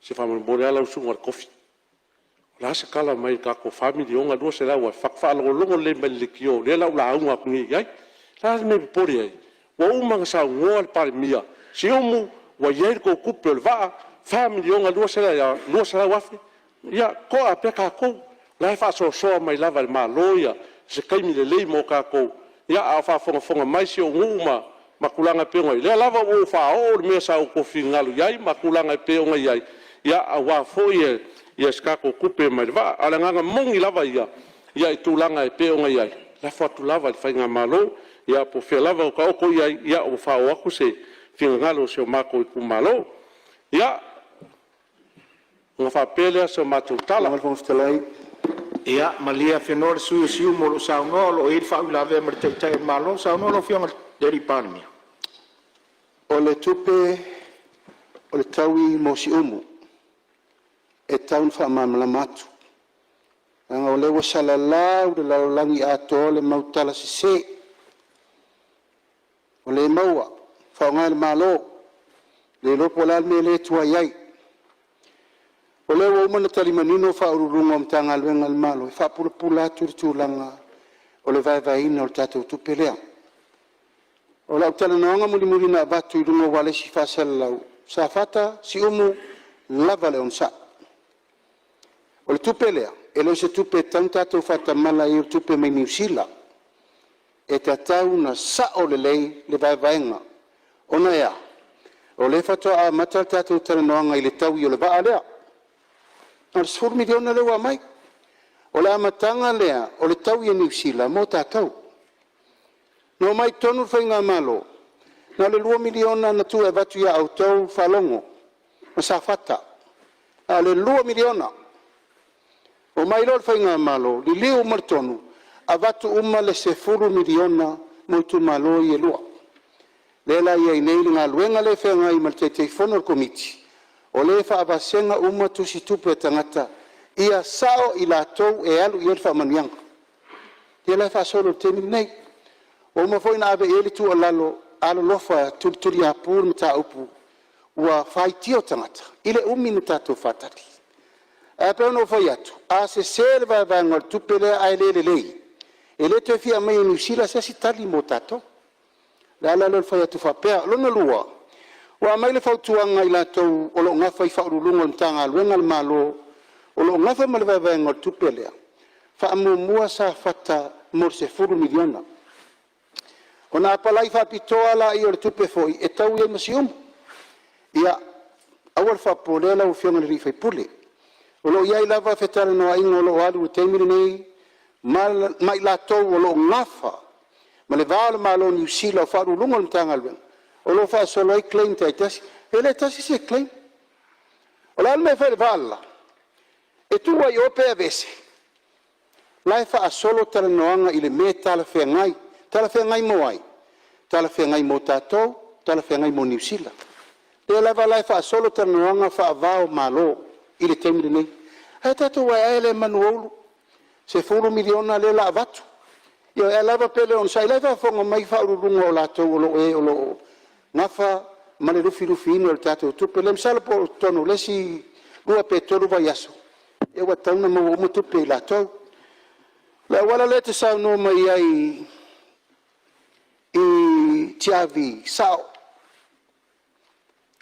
se fai una fai mo le tu puoi ne fa fita u fa ki robita su fa miliona ai sia wale pa le ni ton na fai la fa yesu su en al malo pe fa fe on tele nei tupe ai umane le la wala o le te fe tu na nei fa no fa vai ia fai so tanga mai si umu I tanga manono le fa solo nei la wala le fa tu langa temil nei ai la fo mai lango fenga fa vai la tolo me tu pe mai fa e mai mala la tu territorio non le se capacity o tatu tangata ele lava ia ma fa fonga mal poto mal to mai tatu kon kalati ele va fene le lava e la fe tu nai temil nei fenga fa vai ia afia tatu kon kalati ile me muri le alu a mata tu si umu tau mai la lo tanga manono Ai whaamawina lo whina ngalu mea ia te atu ngalu ai ia la lau papa me o mau ma le fono.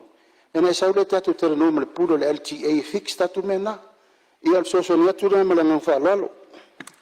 Malo whaftai lo whionga te te malo, ia, salo leo manino le vaenga, sa sau no ele sui siumu. Ia manisi foi o tau mate va iunga ma, ia lewa whamamlama te te o malo, vaenga se leni vo ie, lal taime mawai, e fia leo whai. Ia ono le tau lufi atu le malo, ia e whamalo whaftai, ia, sau no maia, e leo toi mavo lo taime siumu. Ia, lau whionga le whonga whtalai mo le kwal whaftai foi le whionga le palmia, ta maale atu nuu ma tūlanga e pe one iai, ia so mātou vai vainga so mātou tu malo, leo whaafonga le mako i ku malo, e leo tu au noa le malo ia, le mātou i tu malo, ia tu sai foi ma mātou tarsanga, whaftai tele lava i lau whionga le palmia, ia o leo o ke uskai lava le pola, lava skai mi kakwhelua e ma le pure lati ia e whaafkunga e vainga o le anganga e whao atu pēl te whinga ngalo se o tu malo, e tu sai foi ma le wha moe, ia ona whaapele so mātou tala lau whionga le whongwhitalai, se au ke uskai lava i lau whionga, whao maku lau sau kaukalanga, a tonu foi wa uma foi se mangaku le ngei ku malo, pau al kalare ku malo ngei, ia lo whangia le akua lau whionga le whongwhitalai, maua so whinga ngalo, mo so malo se whaafoi foi e maoka le ngei, whaalongolongo foi i upo le maoka ngei, ese ma li e maka ngofie foi e le fitunga inga, i le ava fata ma tūlanga e pe one ai, manguia foi lau whionga le pale mia malau kapeneta, whapea foi ming skala ngulango, ia whapea foi la whionga le taitai o le tuangai ma sure le kai ia ma le ngei foi ku, ia whapea foi ma kaua, kuku ko kasi, ia ua foi le atinga enga, manguia foi whaulunga mtanga luenga, ma lo whaftai lo tunga luenga, fita, ia mauso ko malosi, ia e pe o ngā kofi e o ko awale manuia o Samoa, manguia foi ia kapo inga Samoa, ia e whanouso le ale tātou atunu, ia o se kala lea, manguia ke lea ko e ngar so whaftai. Whamalo whaftai sau noa, suis fono mai le tu malo si ubu, ia o lo ua whafonga mari toa lo tu malo lo tapu ai mai, tu se foi o lato finangalo e whaui mai ia te oele te mari tu malo tu lo lo whionga le suis fono, ia leo fonga maua le maota e meisel tapu ai ngalo tu malo, whamalo whaftai ta pena, ia o lo maua pele avanoa le tato maota sisi sui e fia sau noa e tu sa le tato tala whatau o le tupi.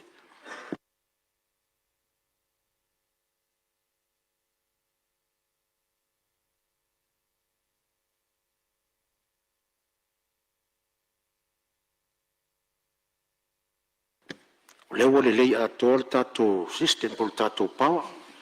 Te ua toe atu matangi se si whape i motu le launga ma le forsanga le leo le lei ato toa.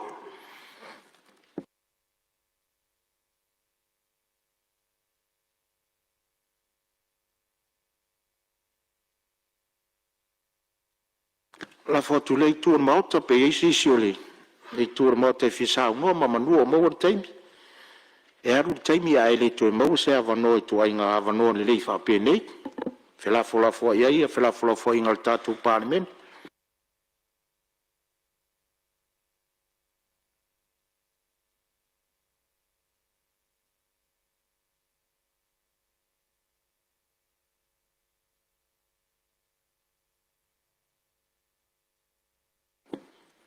o se tala le tupe e se la le nei fa mau ngal parliament o le tau fa su fiu su e sau no e ai po no le aso mo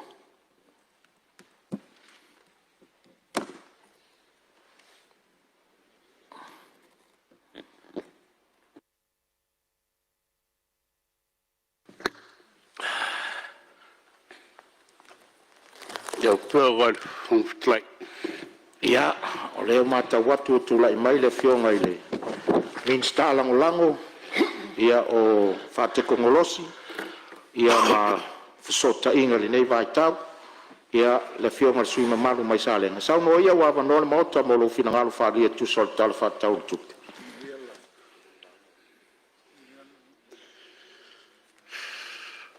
Whaftai lau whionga le whangwhtalai. Se awa no wha auro tu ina mai. E whai se sao sa lenga lua. Ka wā le tala wha tau le tupe o ta oto nei. e le lau a fono. A lau a fionga le whangaftalai. Lau ni nei minute a se o tā pātu ria i tā i tā pua inga si o tū malo. Si o tū malo, sa lenga lua, so ngai whawhengai ngā tau de langi, whatawhai tau langa i fia. A fia ai tupu tabali. Le a fia anga i vai puanga, sumale e fia ai samoi le oi. Fia ai la mauta e pola pui pui sa tu vai, ma le mamalu le ala kaua. Pa ia o balai tu nua i fofonga e o savai. Fia ai ma tau tia. A fia o le tau whaasa sulu tua fia o baupu. Pui pui e olo masela. Ai mai se le tau polo ali. Le malai te tolo ai ma vai muriai. Fia ai la inga sa moe le oi. A inga sa lilo mai awa. Fia ai o lo mapu. Pui pui e whare se fulu. Mare pa malu le ala taua. E whapea fwoi no tā pā, tu ria i tā tā puainga se o e kalesia me tisi. Samoa mare rarolangi. Tā puainga i laua fionga il presidente e whaularoleti. Lau sunga i le whai lau tusi e te wati silili le i lua tuioti le uo. Le no fua sea i sinoti taitas. Le tapua inga ma le tau whare mau ta māma lo manu malo. Pa ia o komiti tu mau tupu mai.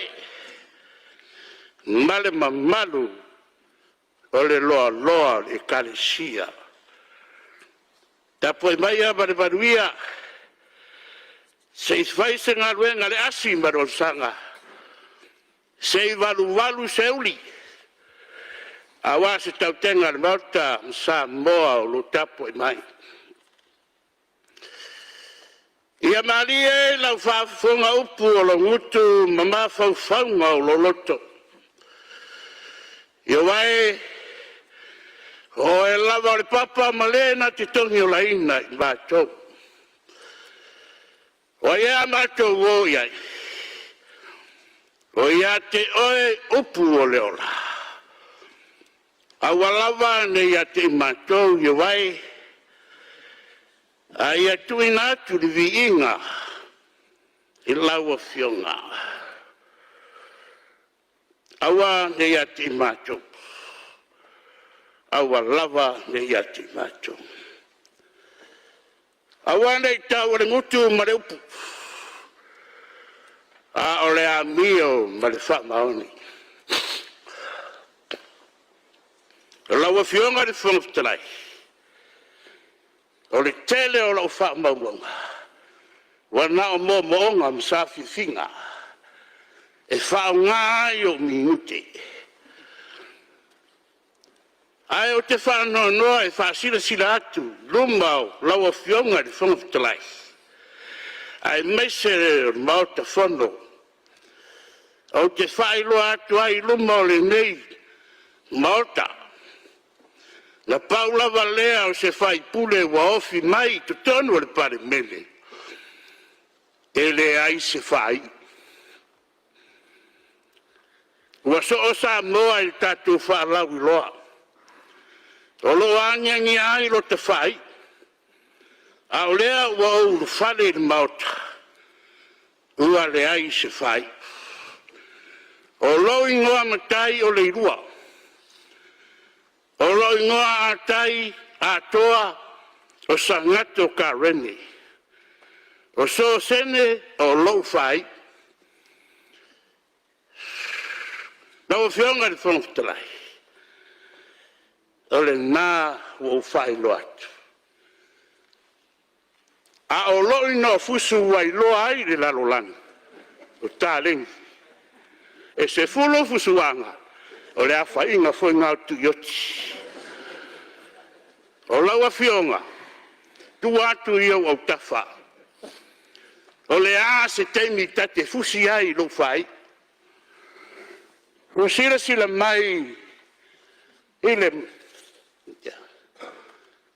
a fionga le lua sangato kareni. A ele si fai. A e fina ngalo e to e fai sau tautonga i lomba vota. E tu i ai lo fai. O te mani e ato toa. A le tautonga o a wasa pito sinu na leo tele. De ta unga o lo ingoa. O matau malanga malo mista i Hong Kong. Malia whenua le sui lo saunoa. Ia se taimi o atu le tafatafa. Ia, malia whenua le sui lo saunoa. Fusi lo fai. O lo ia il whau i la vea. Malia whenua le sui o salenga lo fionga ni mista langolang. O lo e il sui lo whau i la vea. Se i saunoa atu le sui lo whau i la vea. Tula mai lo fionga le whale ata tas. Ia mare manu palme. O tula ia tu ona le au ngadi me sia wo le du.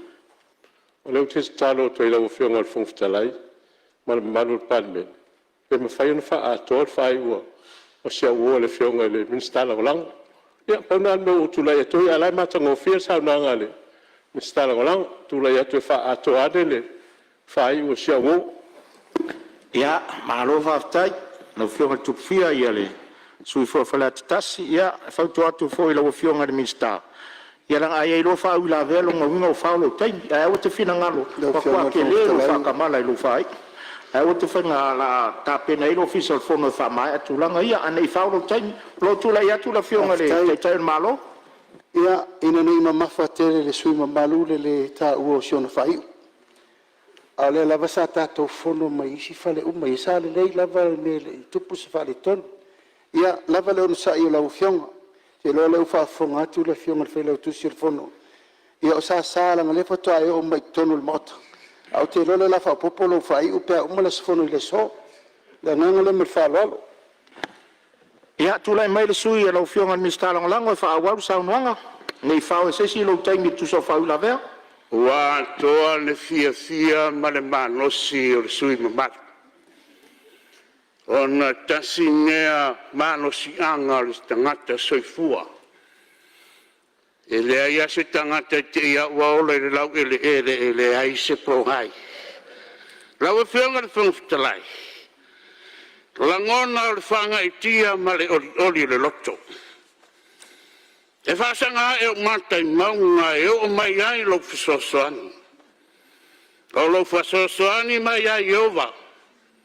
Da ia tuina mai yoa. Ina ea le ma pewa lo vai. Tari sua i Yesu ma on so e ma moe atu ta mai tai me whai loa ia Yesu. Yesu, whauta o lautina. Te talai Yesu. E le ai so tina, e le ai so uso, e le ai so tua fufine. Na o le na te whaia le fina ngalo o lau tama. O lau tina le na, o lau uso le na, o lau tua fufine foi le na. Ai mari wane Yesu e whai mai o ane. Whauta i rita mai mamoe le tua. Nga te ambe ese ang sala o le lalo langi. A le mare lenga mai le langi ua Fiafia Mai. O lo watali pele le na. Ia o tau whaalongo i ai. Laua fionga le taitai komiti, ma le sui taitai komiti. Male ma malu le komiti o le tapenanga o le tuto tasi o le atunu. Malo tapena. Malo moe mana tunatu. Malo le finau manuia. Wai u manuia vea uma i tapu au ina e le tua. E le ai mase ngase. E afua mai le aso ta lolo siva ma pese. Fai di po so vali o aonga. Ma tunga waa e mese ai. O le tau pati mai o le atu nu i Samoa nei. Ai mese Samoa i atu nu i fafo. Ua tape ma le nganga o le tua wai i manuia. Tele tāua o le whanati ngati, lea ua whaunga ai le maota whono, a wai tari tonu tāofi, e lava le nei tausanga o whatari. Ai tāua ua tapena ai, lea ua o tato iai le so. A o tato whaia sa mea ua le lei, o na tato whapeane lea, a walava ane ia te matou. Tuina atu le viinga ia te oe le tua soifua. A mawhai ane tatou whai, whai o se mea ua le lei. Ia o tatou whapeane, o tatou lava au na lea ngā. E fia o se tala, ia nā tōna tō fia komiti. Na ua fionga le loi e sili, laua fionga papari tere, tamale langi, male ofisa o whamasinonga.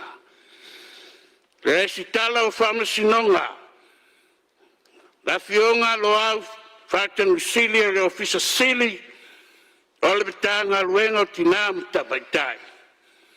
Polo tai vau ma laua fionga nasa. Laua fionga le whailau tusa le fono, laua fionga sa tama ma le ofisa le fono. Lau tō whaanga whiri, whai lau tusi o le kapineta. Tā ngaruenga o tupe le malo.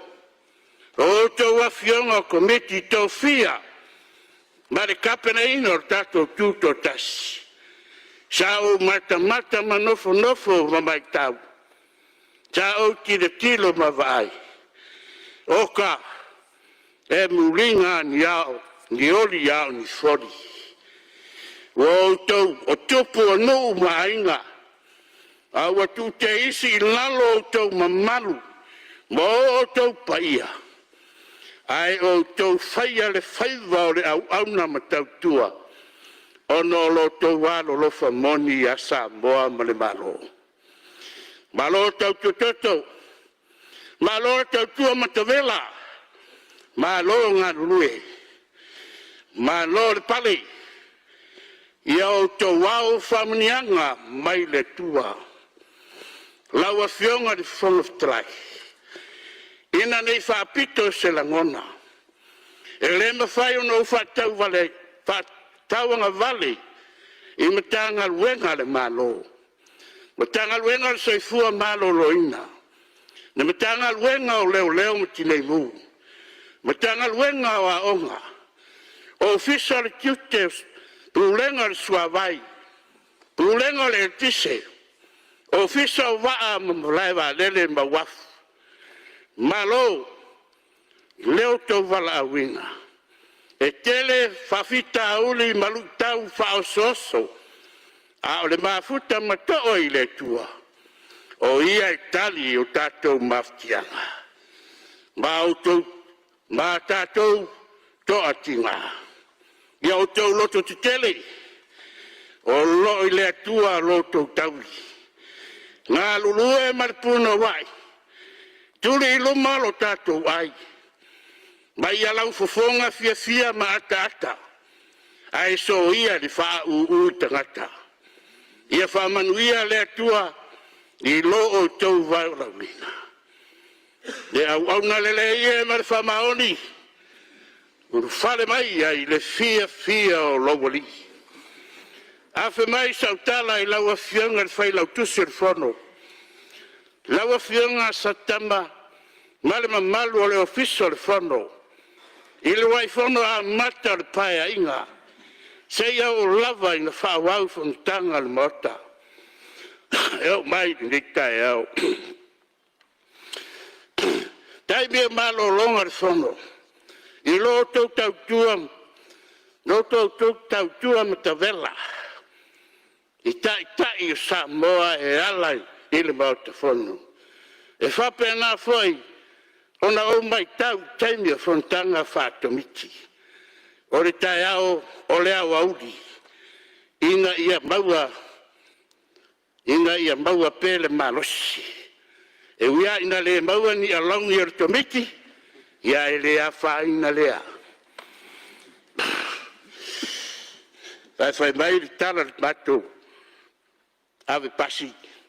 no wa par pa ai fi pa se se par pa i salat ala langa ai fa pe tu tato wo pa pe fa pena ole vinga a ole nganga ole fa stai e la wa fionga taita i le malo o tapenanga mai e a sahalo atu iai si o tatou atu ueala i le tuto tasi wa o mau tau wina wa o manatua lau saunoanga a o tapenga le fama e aina o le malai na e saunoa mai iai a tiao le ilua wa o le toe tari atu i ningasu mande fai mai e mai maua i fua le taimi tatou tuli i luma lo tatou ai a wā se manuia o Samoa o lo tapu ai mai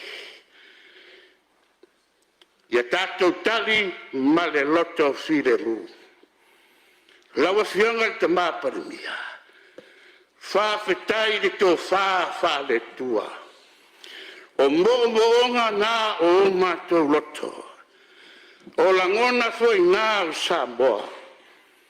Tō pēre sa vili tori lau mea pula, ma whau i le ota i le ere. E ma whai uni to e salu ma lafo i le afi, a e to e fo i lava i le mama. E tā ua le whai tio, ma le tau whaleanga ma le whai. To e 5 minuti e tupu ai o nisi mea fau. Mole aki na ina o Samoa mo sone lei. Ma ia, awa nei to alia fuafuanga alo alo mabao o le whainga mano. Whawhitai, whawhua, ua toe whawhoi tupulanga lalo waoa. Ole atu nu sei toe whatepa, la toe wa ai ia ano marelo loto, i winga o nā maa, i lona a ano ma lona tāua. Ua whai ma whamanatu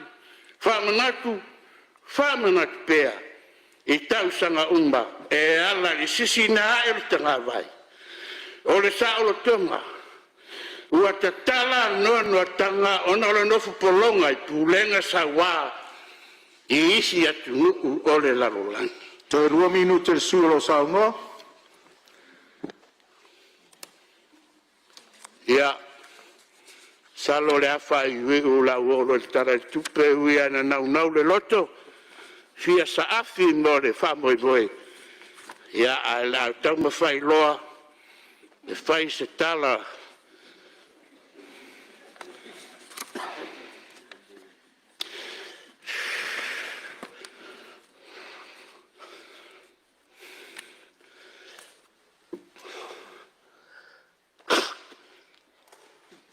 Tau whenga le whangwhitalai. Tā le tolu a mana onga o le tūmalo. O se fuwhale fui mū mo lo tūmalo, ma se pou o leo. E lua mū te tele lava sawhe ngai ma lo nu usangoni, i le amatanga o le tausanga. E taunu atu fui mū, wa lefu le whare tulo watu le mauta. Toi o si maa. Longa winga. E le faisi mamao o asau, faisi mamao o mauta o lo hiai nei. Lala le nao ta sanga, pe atusa ai, mari tu fa, se povo leo, ea ma se fale fui mu. Lua, ia lau whionga mista o soi fua malo roi. Te le ia al fale tonu o tō tonga al fale mai. Si o tu malo. Fale tonu ea malulu. Le ola ili. Ia fale tonu muenga. Mana o mia foi se vai vela. Se masini. Ia e soka ai. Ia muenga. Ia muenga ma ia tanga lunga. Whao ngā mo ma lua. E te tau na iei se fo mai tausi mai. Fo mai pasi. Ia molo matu whare mai. Ao le tala le tupe. Ia ua lango inga. ma ua whaamawina e loo nei sui. Ma te whanalo, ia manuia tere whana uso Samoa. Malo whaftai lau whionga le Mr. Lango sota inga sui o Salenga, ia whamalo whaftai fu ti mai, ia ai on ole manatu atu ia o lau whionga le di whaipule ia po lau sunga fo ile, po lau whionga fo Mr. Lango, ia iau tofi wha komiti tu maure kalesia, ia whamalo lau nga whamtau sisili ne asu. Ia fo ile tuar malo si lau whionga, tu sai fo ile vala awina. Manatu le nofoa o lea wa tātou tūlalata le tātou taimi mānawa o le so. Winga ese fo le nei aso le whātūtū ngā tāle pa ia o le pālemene, inisi e saunoa a wāre tātou tala whātau o le tupe. Na manatu leo nofoa, ia ai ono le lolo wāre tau, ia po le urua iaso fo le tātou fontanga. Ai bo moli atu le whaamalo ia tō fionga sus fono uma mo le nei aso. Tāruai o leo tātou taunu mai le tātou taimi mānawa, ia e manatu ia ole a maua vano le asofono ataiao fa malolo usfono le pai o le palemene fa aftai mo finangalo fa alia matawa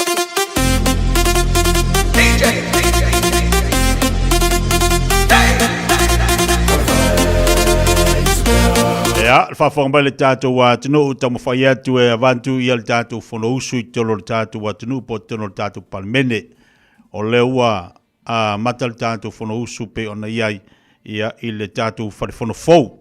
Le na tatala i le nei tau sanga pe tatala nei masina. Ia i ala ia ona tau manga pe ona whanga solo. Ia le mawhitomari tātou atinu o le tau mwhailawa le tau tua mala uranga Radio Samoa e momori atu i atu oe. Nisi o mata upo nisi o fuafuanga. Iena ia mwhaifo na eno Fiafia. Langa i le mwhailawa ona tu ua o le tātou whaasinomanga ma le tātou atunu ue pele o tātou loto. Ia o le tom whaile a watu nisi o mata upo lo whaatala noina. Ia lea lau se mai o lea ua malo lo winga lo o manawa o mai al tātou fono. Ia o lea whaala ua tāpenatu mo lea so ataiao. La ataiao la mawhai o na toe wha o waile tātou fono pe o na iahi le tātou fono uso le malo al tātou atunu. Ia pi o na iahi le tātou parmene. Nau manino lau whaafonga. Nino lau whaafonga le taiao. Ai maise foi o le tahaua. O le pokalame pe o na tāpenaina le fatua ia eti fui manu makafi. O le toi tepo le ainga mo tātou. Sui fe filoi mai ai ma le tātou filafulafua inga. Sui a whaipule pe o na iai le tātou fono amata le parimene mo le neiva yaso. E tātou le tātou pokalame o lo solonga le lei manuia mea uma le lofa ma le anga le lei o le tātou mataisi le langi. Wha malo atu le tātou watunu o malo le pale, malo le wha malo losi, malo le on sai pe on iei fuafuanga le nei taiao. Ia e mese foti tāpa inga mau o le tātou watunu o nei tamamtina matu e mo te malawa. Teima le wati lo te toru minuta tale o le tu las malua se mai nisi ne o tātou whalinga. Tale tu las malua to e whaasalawina lo leo tātou tala mai Samoa. Pe ona i le tautua mana unanga le fionga ia ngalman mana tipi au tanga vai au smai le whaafonga tātou whalinga. Tala whalawa o le siu fonga le nei o Samoa le Radio Samoa. Ua mawhai o na aura tula polo kalame le leimo o ia so taitasi o na o le langolango malo si le whale maliu a se alo le atunuu o ese tātupu Funeral Directors i Manukau City. O le ese tātupu Funeral Directors o se whale maliu Samoa o le tali foilea o taimi whengata o na o le malanga al maliu maleoti. E mawhai foi o na latu awina atu ma awina mai tino maliu o e pele mai so o se atu nuo lalolangi. Wala auno le ese tātupu Funeral Directors i le lua no lua toru fitu o. Lua no lua toru fitu o. Pea fiuane ele se fulu malebalu Norman Spencer Drive in Manukau City. Ua taunu umailo reta ili fali. I le te au le tasi le vaveau. No leka, o fia sa e iai. O le wakare kasi le vaveau fa kwa e kaungu umai le fale. Ia e whai nge kaungu umai le ongo, o fia sa e iai. Sa uia le whale mai ma lo uso. E ke lo fo e cancer skenge ai le wa e mai fo i. Ngau vili wha akoru aku. Ai sanga le kari ai lau kelifongi. Si e kilo nge fo i mi skol nga e vili mai lea.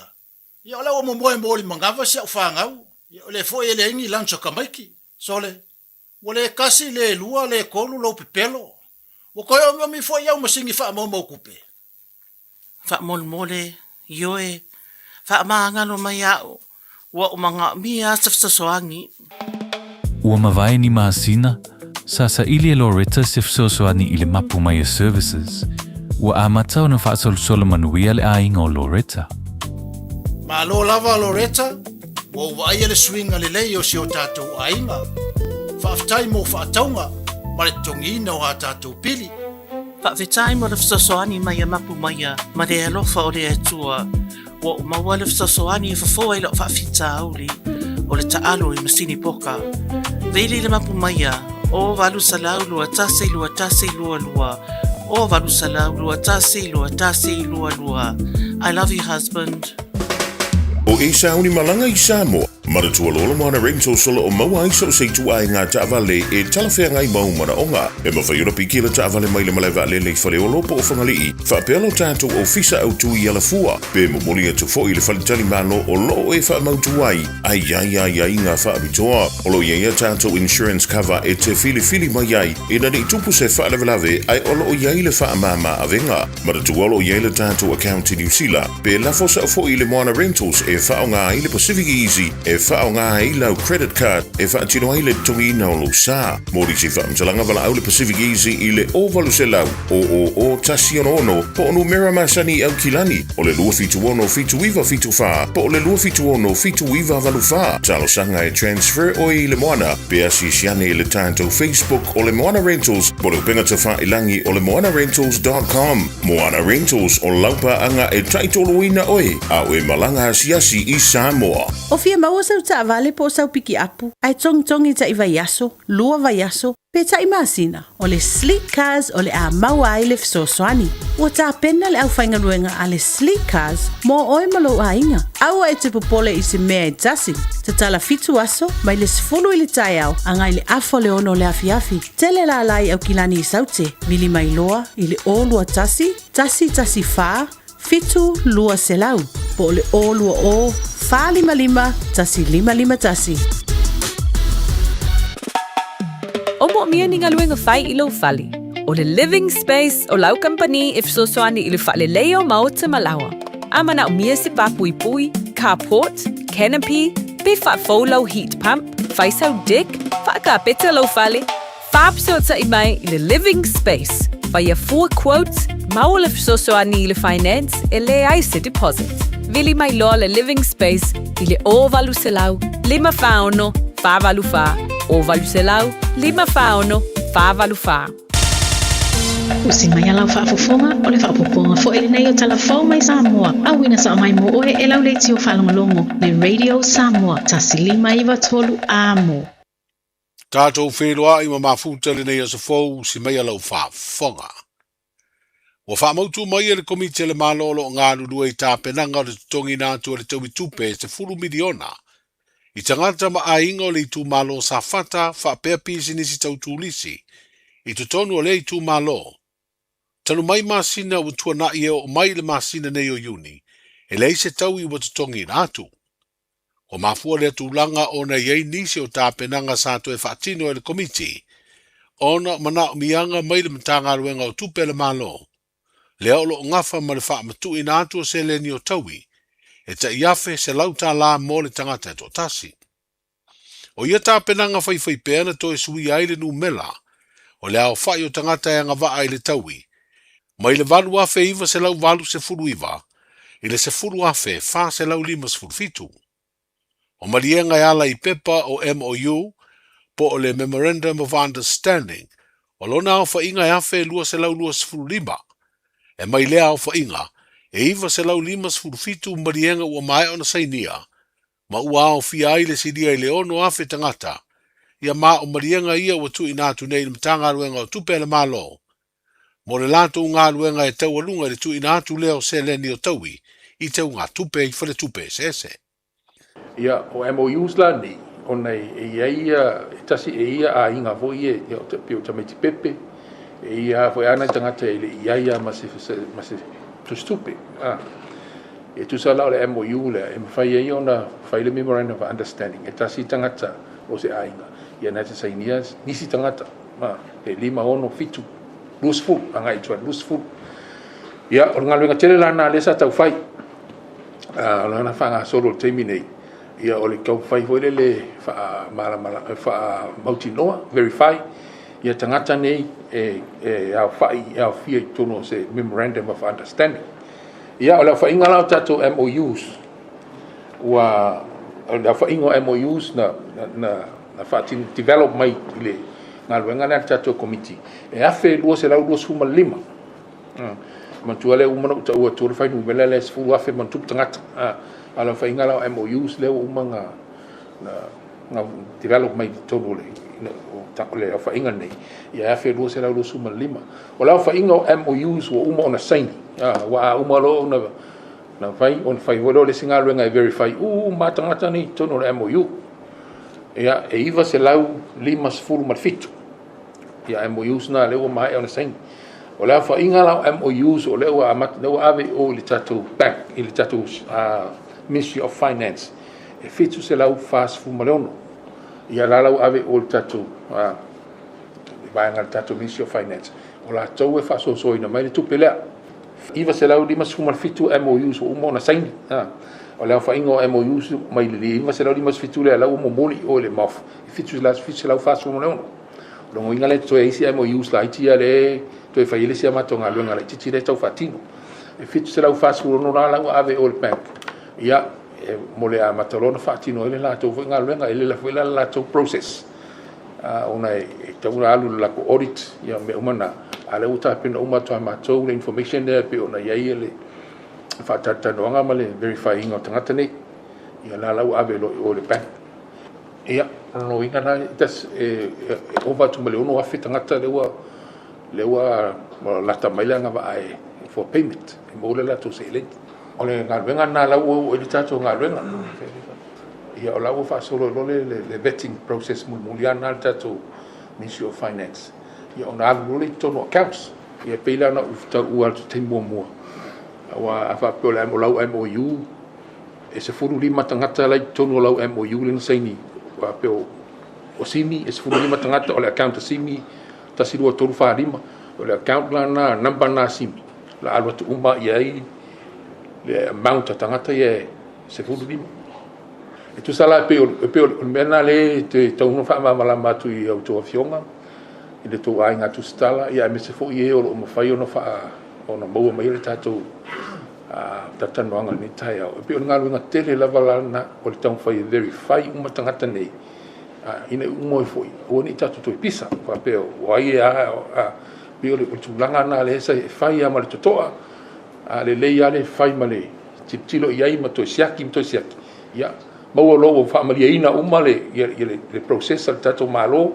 fa maliina tangata nei le me tonu release le saini lo le MOU ia ave lo le o le bank le Ministry of Finance ia mo na to ngalwenga le te fono o komite le malo fe ngai mga luenga fso swani inia fianga o le ngata i fale mai suau umasaa le fionga ia fui tupai mausi manu a fuela o fa inga sfuru afe fa se lau lima sfuru fitu tangata o sa fata e maua le tau i afe se lau tala o le au fa inga o se le ni anuai e se furu tasi miliona lima se lau ma le lua afe ma le fitu se lau tala e le fai tau ina i pisi nisi tau tangata ta fao e fa o lo i le tu malo e anga wa foi i le tau i lea e fa tino atu la e le mtanga aluenga o tangata ta fao mai fafo o le pulenga le ave iei tupe mai le tau i e se furu miliona, o na nga i le iei lato e ana ia pisinisi, e ave iei wha maunga o vaenga o lato pisinisi tu lisi wa fia,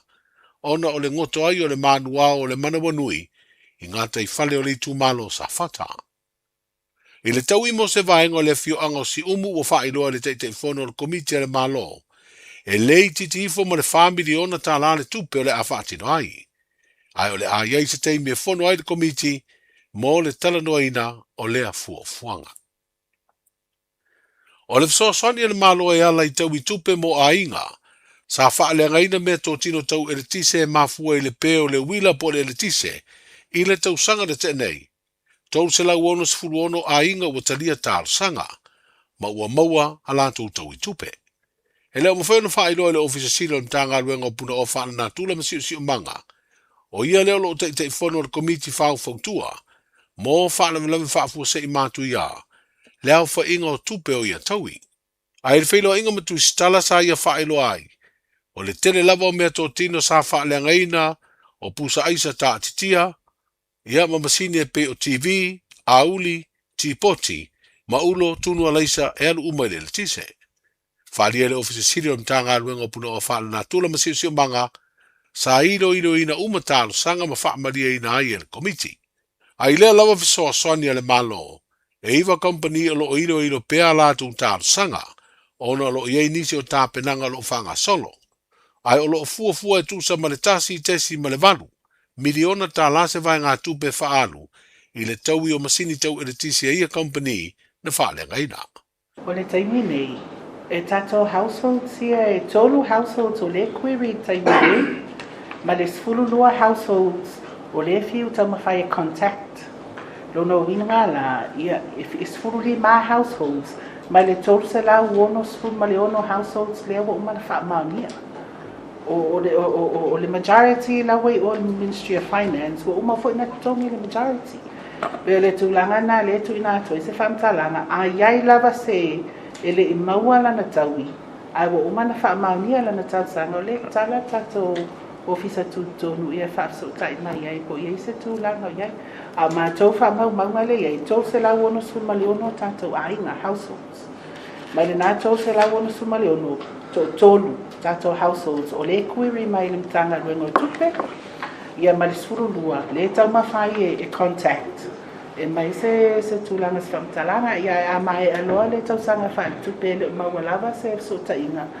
Ia ona mai mawhila ia o le tūlanga ia tato tasanga. Sira tu lai tato household, a tonu wala tonu, a se taia sa whalenga ina, te mine sa whale tonu ele e kisi. E te leo tato household o lato aseta masangi ia tato ainga e wha moe e tau singa o tato ainga. Ia tūlanga fo i le ngau se se ingo tau maftanga, ia mai tūlanga wha pena. Te leo tato pusa aisa na mai tau ina o lo na sa wha beon wha leanga ina. Ia te sal fo i mwhai o na sa unua i le fionga tei fono. O tūlanga lava wha pena le na claim e tato ainga. Na ave fo i le priority e le tato committee. Ina ia ave le wha mua i tatou aseta ia e wha ngā mo le tausinga ma le soifuanga o tatou aina te tas. E ese la mai tatou company. Le ale maua lunga le tau i le maua e household. A le ale maua lana. E le ia se tapu la au ni taui. E fua lava le tele o le taui o le umwhai on wha amaunia i le taui sa wha e pule tausanga sa wha pentu ina mai. Ia ai le mātou lava ia tilo ia i o lana le ia tu lana o taui lana maua i tātou households. Ia i fu ia isi sa whapena le Fiafia. Ia au le tansanga ia na tu ina mai mo se whataita inga. Ia pēna o se rice cooker, ia tu lana o le tipoti wila mo se whataita inga. Ia na le pau fu ina tu lana i toi whatino ia i le assessment. Ia e beila te leo nei tatou ainga i o tatou usa isa whinga le tatia chest freezers taunga tā i o vaenga umana le sa whapea mawhai o na toi awe i le sosa. Le fionga le ala i sana Noah Francis Brown Robena o le te whono leo le komiti whaamfutua mo ngā luenga whasoa swani i teimi o whaalawe lawe whaafu sei mātu ia. E tos furu iwa tangata o loo mana umia nei e le whono whaavaya le tu malo whalea ta wha. Ina ia wheso o ta i atu i le ofisa mo le toi tutongi nātu. O le se lau limas furu tā lao le wheso swani le malo mo le toi hae o a onga. Ona o leo wa whaeloa le whono whaavaya lana upenga ta whaelangi. Ua tala whaalua. Wa whaeloa i se whaasiri silanga o le awa noa muri wa tui nātu ia i la tau wa whaasara lau suafa i lunga le upenga ta whaelangi le whono whaavaya whalea ta wha. O le aso tolu se furu o le masina le nei o Iuni, e toe to tongi atua ia se leni. O le atu inatu o le whono whaavai ia tangata le ofisa autua o le poloketi, mo nisi tā penanga wha le tū la whono mase wha ai unga e whaia iai, pe a le usi ta ia le tāro sanga a le whono whaavai. O sa loto se tina limas futolu tau sanga o le soifua, mai se morianga na tua iai, o lona tu la fwa i o se tasi o whanau ala na whanau o tolu tau sanga le matua. Ma ua le whai ai lona tiu te wha matua. Na mafu ai o na whanu le olo le tene titi tolu tau sanga. O le ua mali o se tasi o whanau le tina po o se grandchild. O le masino o ke topo le tausanga i lua whenua tasi, na tūlai mai ei lea wha lawe lawe. Le wha pia mai wha maunga na mau atu waile tēnei titi wa uma leola, a o moe i to tonu le ta vale le ainga, e wha pia mai wha maunga leo leo, na o ai le na moria masatasi o le ainga e wha tau le whano loa. O le fo i anu o le wha taunga, na anga i tina i le whale male na aveina le ta vale maleisi ta mai titi e tasi le tausanga le matua. Taunu le ta vale ave le wha tau le whale maanga i le tina ngā sese le mea ai o le auli. O le vela o le mea aina sa ili ai lo le tasi o le whanau, le tēnei titi le atolu tausanga male manatu, o lo o alu i se isi no fuanga latane le whale. Pe ta ina mau atu i te tonu o le ta vale, o lo vidi uma i lunga wha malama, ua le taliane maua uma lo naola. Sa whina ule lo ia na tūla i mōri tina na mōria. E le aise sori tūla whono e tali ei le ua mōria, ona e le o mawhai e leo leo na tu ina atu ni mau, e wha mau ni ai o le tina ua mōria, e iai se ngai o inga sori tūla whono na ia whaia, e wheso ta i le whano le ora o le tēne titi. Na talia le wha msinonga le whinaunga, e wha vai mau mai su e suenga na wha tino. Ai mai se, sa si le sila fo i le wha msinonga i nisi o mata ubu wha pea, na su e sueina le wha msinonga a piria ni usila. O le mai au ia sa i le ringa mai lo ilonga, na taunu ua i le wha msinonga i le wha ai unga, e so lo fua morianga o le tina o pelia sa uvao ha kaia so leanga, o whale a siu. O le wha iunga le neia le fionga i le wha msino, le wha msinonga wha i tu malo. Le fionga i a mata utia Raymond Schuster, na fufonga ina i a aberida le tausanga nei, i le savadi ai o le 5 tausanga talu na tupu le wha lawe lawe. A e whato a wha asana lau wha lau i tele le i unga tusia, i le masina le nei o iuni i lunga le upenga te wha ilangi, o loo wha ilo ai wha ai unga o mata upu tau wha msinonga i Samoa. Pira i a tae o i si wha poponga, soifua. Pui pui lo a inga i le tau malulu, au e te whaatali. Whaatonu nei loa lo tu i fulu, a whai wono li mau tau sanga pe o vatu, pe maua o e singa se tu mau, mai tanga, po maua fo iso walo i singa se tau manawa. E ma whai o na whai e fua lo tu i fulu, tanga iane i le upenga te whai langi, bookmyvaccine.health.nz, e vave to e whai ngō fie, mo whawhesili manisi whamtalanga, really mai le vaccination helpline, o valu se lau, lua valu lua iwa lua ono, o valu se lau, lua valu lua iwa lua ono, po o le fono, o valu se lau, tolu ono ono wha valu, o valu se lau, tolu ono wha valu. E siri le poipuia na i lola tonga fitia. Whai nei lola utuir fulu. Ta lofa lava, o le si ufafonga le nei o Samoa, le Radio Samoa.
Bella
silo uloto la udia Eleli ua I se tasilo uloto la udia Tu uia I le langi I le atua au mai a se tali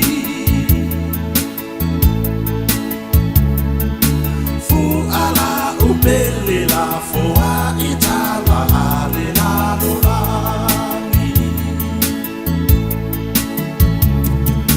Fu ala upele la foa itala ale la dolani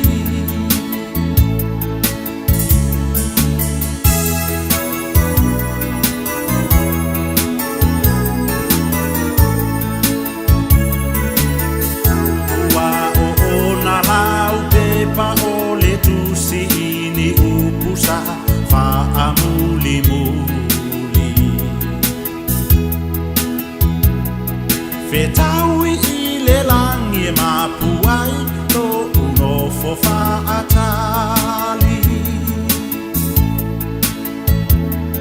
Fetawi ile langi mapuai no uno fofa atali Malingi-lingi loi mata ina ua taunu umai lene itala Walofi ai o ita a o tuli le faasala Walofi ai o ita a o tuli le faasala Ile langi, ile atuai au mai a se tali Fu ala upele la foa itala ale la dolani Fu ala upele la foa itala ale la dolani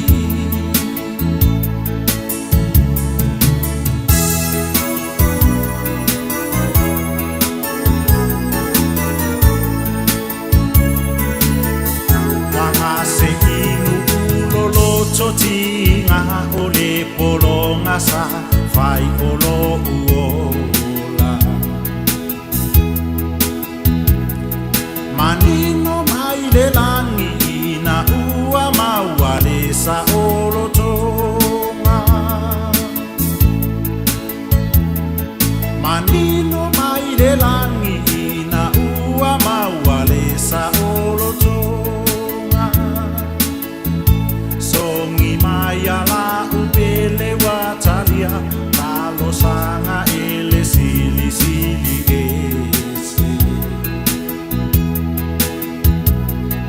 Wafa atasi aita ua malefana upele Fa atasi aita ua malefana upele Ile langi, ile atuai au mai a se tali Fu ala upele la foa itala ale la dolani Tu uia ile langi, ile atuai au mai a se tali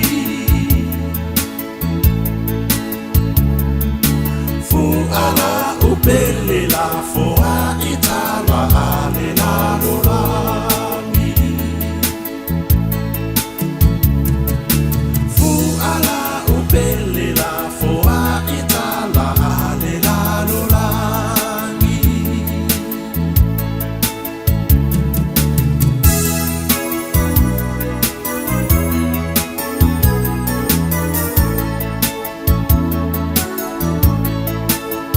Se funga balia sunga ya misi lu kisua mtatu Fiafia Mai o le ule o le asoloa ina ua se mari te bele wati le ua lua se fulma lima minute te ene le tula se fulma le lua na fo wa te fa fonga le tatu wa tinu le te fa sala winna tatu tala mo Samoa pe ona iai ia le tautua le fionga ngalu mana tipi au tanga vaia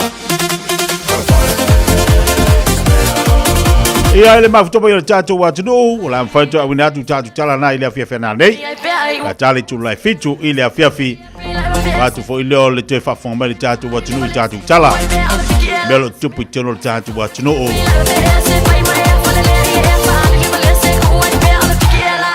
te fa malo atu nei vai ngale aso malo se fumoria malo fo lang mama nei tai au fo mal dei aso lua ya le tatu se e mai le afre aso le wa te le tula se futbol le lua te le lo ya te opu ata se fia le tunu nei te au mawai ya po la fo itu la lang yo e ma futbol dunga te tu le video Samoa ya le termina ya ma tu ni New Zealand le wa lu su lima te le tula se lua ya te lo le te ana le tula tasi ya tatu Samoa e foi tatu atunu le ese tatu waso ya le tele ai ese o taimi le ese ai o taimi le ye tatu ese taimi ese aso paule me taua o lo manuia tatu uma le lo fo mal tapui mai o le anga le le tua mo tatu so se atunu o lo e au mawai patalo fatu del proclame mo tu uma lava ke wolo fatu mo to malo se fo manuia alo no sai malo fo la pale yo malulu wa fa yasi malulu la to le fu la uma yuni uma tu lo tau malulu yuni anga mai yulai i lo pe yulai au kuso wa mato fo na fa wiu e mo ya le malulu ai le lunga tatu falongo ina tele le matu ama ini pe matu ama losi de sawale malulu e yaso tatu falongo ina le malulu matu wa malulu ya ai fa tai ile lava ma fana tatu yo na awanga lei ona awolofa mai se nai tatu tamam tina matu e moto malawa palo tangata matu tu o fale mai fo yo lo mafutu bai le tele ona tu asin sina ele tal tolungo lo ma fana o to ya mamo le malosi mal fa malolonga ma lele ela vale te mafutu bai yo lo fatu bo to o malava hai ala kala le se fai ko pe ko le fasia vai ko puai le bale se fa ka dia pe la me se fai mai fa le le fa le bale se ko ai pe a ti la asime fiki mai pe se ya la se fai mai fa le le iso tatu panga lo bafutu bai no tatu Facebook fatalo fatu ya tu sao talo falava malor se fomruia pispe na Australia le walusu fitu tele July fulu fatalo fatu ya le si auso alo fatu malo fo le on sai malo la paletito mangaluenga Jacinta a sui purchase lo mafutu mai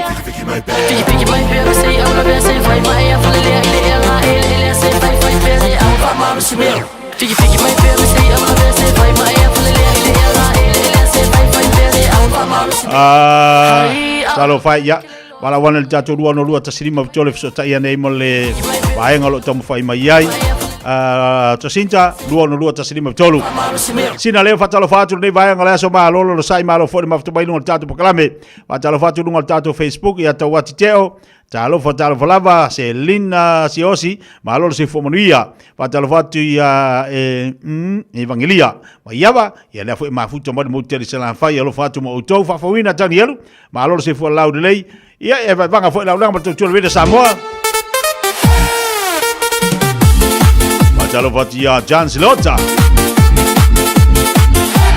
malolo se fo moria to telo tato wa tunu fatalo fatu se ya Daisy lo fati lo so ya sala malo fatel mafto mai fa maloti ya langi leia matakea mafuta tu nei ile awala le mafuta tu ngola awala ya manuia la ya ti fo fanga le yaso Sinta Senita levata si mai sini Ausitalia luas fulma i va minuto lo tene ia tula suma lua taliu mai nisio tatu fa fifianga musika walo fa toi mo la to fo lo ngalu fa taimi e vai taimi lo tanto yai pasini kolao ma lo mafto mai luas fulma i va tele tula suma lua musika moi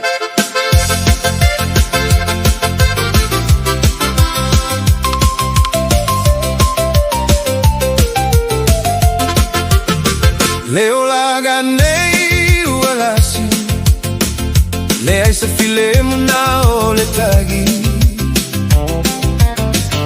Mana tu ile a mataga Na olo I mata o le tagi O te tuina tu o e te alu Alu maavelo ufatu Tau tu ana upu matala Na tu utaliga atu e mama ma papa Galuega fava I taimi uauga mo aiga Fesoa soani mai taimi ole mativa Watulelei ai le tele o aiga Galuega fava I taimi au setalia mani usila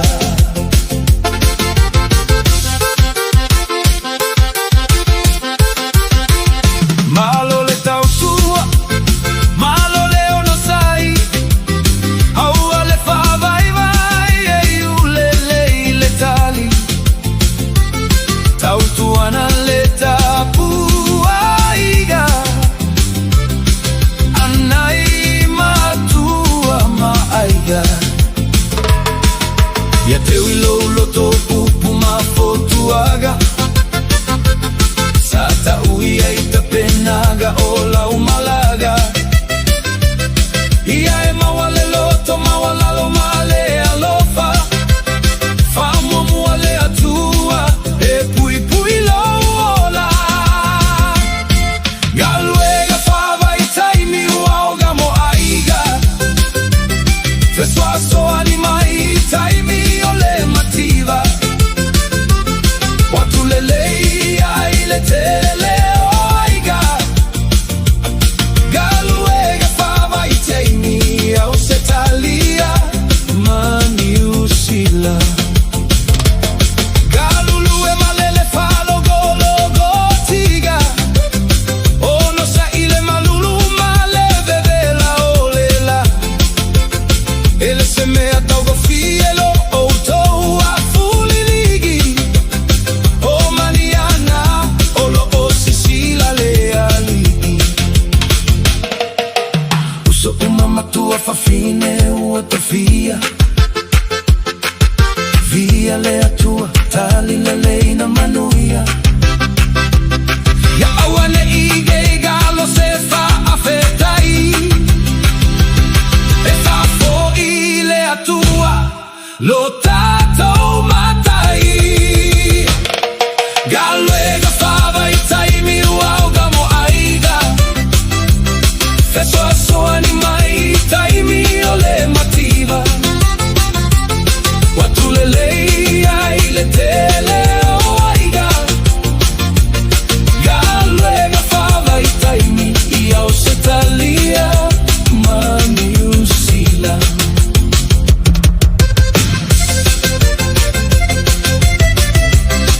DJ Sua E oe le leinga luenga whawai taimi wa tele marui ai tātou ainga I Samoa tutu le telo whale mana nei a ainga maua mata vale.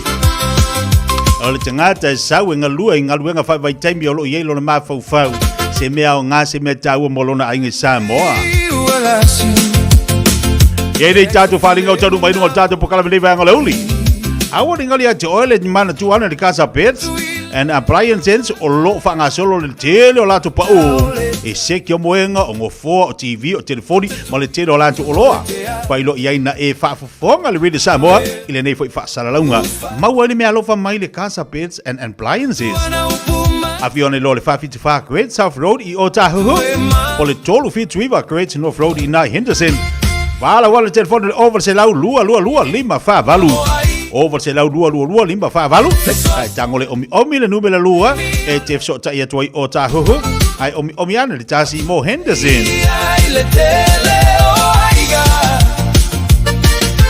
Christian Savings o le unanga fso swani ai I le ngā luenga le tua e ala I le langolango ai langolango ina o le fausi ina o le whale tāpuai o maoto whawhia ngaina whapea I le whaatau toe whaafou o maoto o le ngā luenga Ia, wala wane le tatu telefoni leo le oiva lima valulua o otol fitu. Oiva lima valulua o otol fitu. Pe whakso taiana le tatu emaili o le info@christiansavings.co.nz. Tatu ngalulu e whaatasi e whaalau tele le malo le atua ai ai ona ai ngā whaavitoa. Sata uia i ta penaga o lau malaga. Ia e mawale loto mawalalo male alo. O sa ili se Samoa male ainga. O le Enterprise Motor Group male I Manukau. O lau fale ta vale fa moi moina. E tele ta vale matanga o fie fili mai ai. Tele so sani ale au fainga luenga mo oe. Mo se ta vale tala fe ngai. So mai tu atusi leo le lima o le fitu Great South Road ina I Manukau. Pe asi fo I lo penga te failangi. O le enterprise.co.nz. Wala wana telefoni vili fua over se lau lima o lua tolu fa. Over se lau lima o lua tolu fa. Enterprise Motor Group I Manukau. Sa ili, fili, ma ave loa lau ta vale. Ele se mea tauga fielo o tau a fuli ligi. O maniana o lo o sisila leali. Uso umama tua fafina. Pau nau tatu wharinga lau tanu mai le whawhomba le tatu wa tiru. Papalo atu lau whinga luenga. Nei whare einga fo lo mafuta mai le vai ngale aso papalo atu lau nang mal tua ale Evelina ina I Manrewa. Glende lo mafuta mai tatu whare einga ngata fo ile nai Otara. Patalo fantu le San Bell malatu tau tui Otahuhu ma Otara. Olu toa. Lau nanga lo tau tui na tatu watunu I ngā singa o tau mafutanga I nai Avondale. Patasi fo I nai Otahuhu. Tui sa maulanga malosi le tatu pakarabe leo lilo. Patalo fatu ali sunga di pole ya Samoa malfatu ya lisi wala finga luenga. Leo lo mafuta mai ina le tui sa mau bakery I Avondale ya bali telefo alato odanga ina ile Manhattan. Si le fia le tatu watu no tele fa boenga po kalame fa ainga I Kalesia. Fa tonga. Tau le sa ilia se no fonga te anga iai. Ya le la tu lango malo si tatu leo lilo. Lela ia le asfalele tolu se lau lima se fulu tala. Tau tu ana upum. To esau tolu se lau lima se fulu tala. Mama papa. Galuega fava I taimi uauga mo aiga. Betapa le lunga la tele. Fai mari ele ia lo sala ua mana ia le suruma le la. Awal fa vesi lo ma fa. Awal fai meita. Fai me Fiafia. Awal te fai meita e fai me Fiafia. Ole happy a. Fai ungal tau sanga tatu te falonga le upule ole happy new year. Ayangi. Ole happy birthday. Pa happy new year foi mangi. La kurianga happy new year foi ngol kausanga de happy day. Ngol fare ngari di Manukau. Tau tuana leta puaiga. Papalo tu lau ngase se la tolo fe ngai mlanga se ngo tau maftanga I moto malawa. Ila tolo fe ngai mal tau sie sto ina masilo matua le ainga. Malolo lo sai. Tuli lo ai. Tuli lau manu ya maua. Awan I fao ai seisi lau manu nai tuli. Tau si ina lo tamama lo tinao le ipu vai te asua se whainga se mea ai. Ai sau are whamarianga I pā tonu a ia oi malau whanau.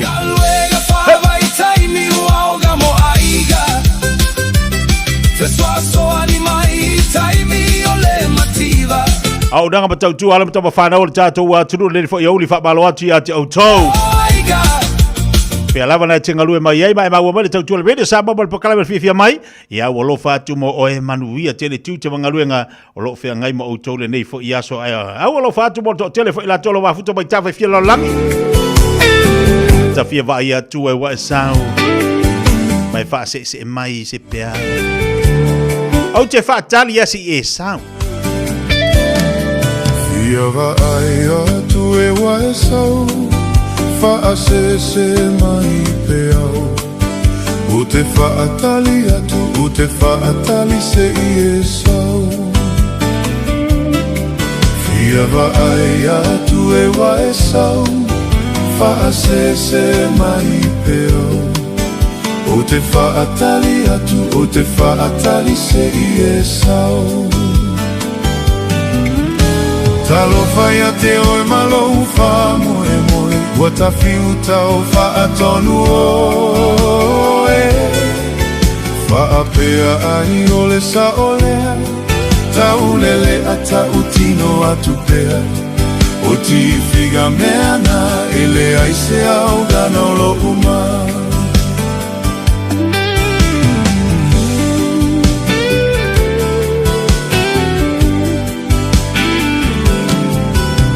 Mamauro unu malo waiga La upele awa nei whagaloina O te moe I le po O te moe ngiti o foliga Mamauro unu malo waiga La upele awa nei whagaloina O te moe I le po O te moe ngiti o foliga Talo whai a te oe malo wha moe moe Ua ta whiu tau wha atonu oe Whaapea ai ole sa olea Tau lele a tau tino atu pea O ti whiga mea na ele ai se au gana o lo uma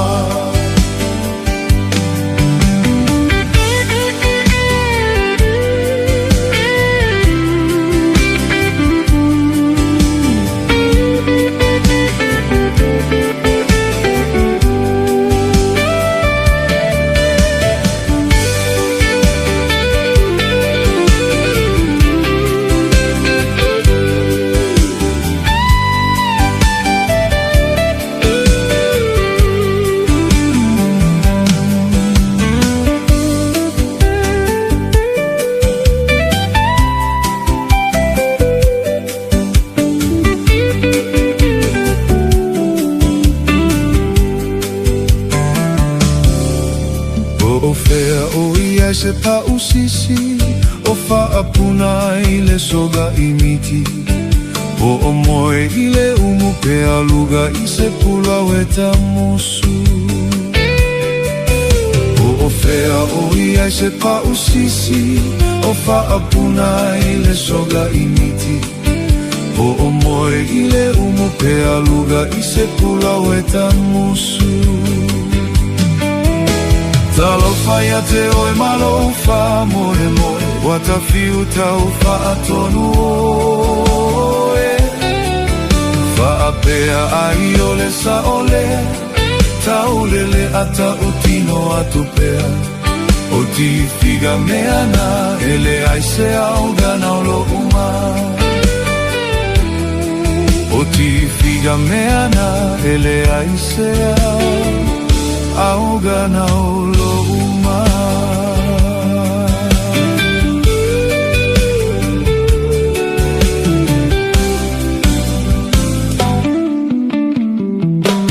Gynecological cancers can be silent. You shouldn't be. Learn more by visiting thepowerofknowing.co.nz. If you're unsure or concerned, speak to your healthcare professional. E le te tau ia oe una nā tia a fianga o le ka nesa o tutonga sā o te maitai. Mo le sila fia atili, a siasi le powerofknowing.co.nz.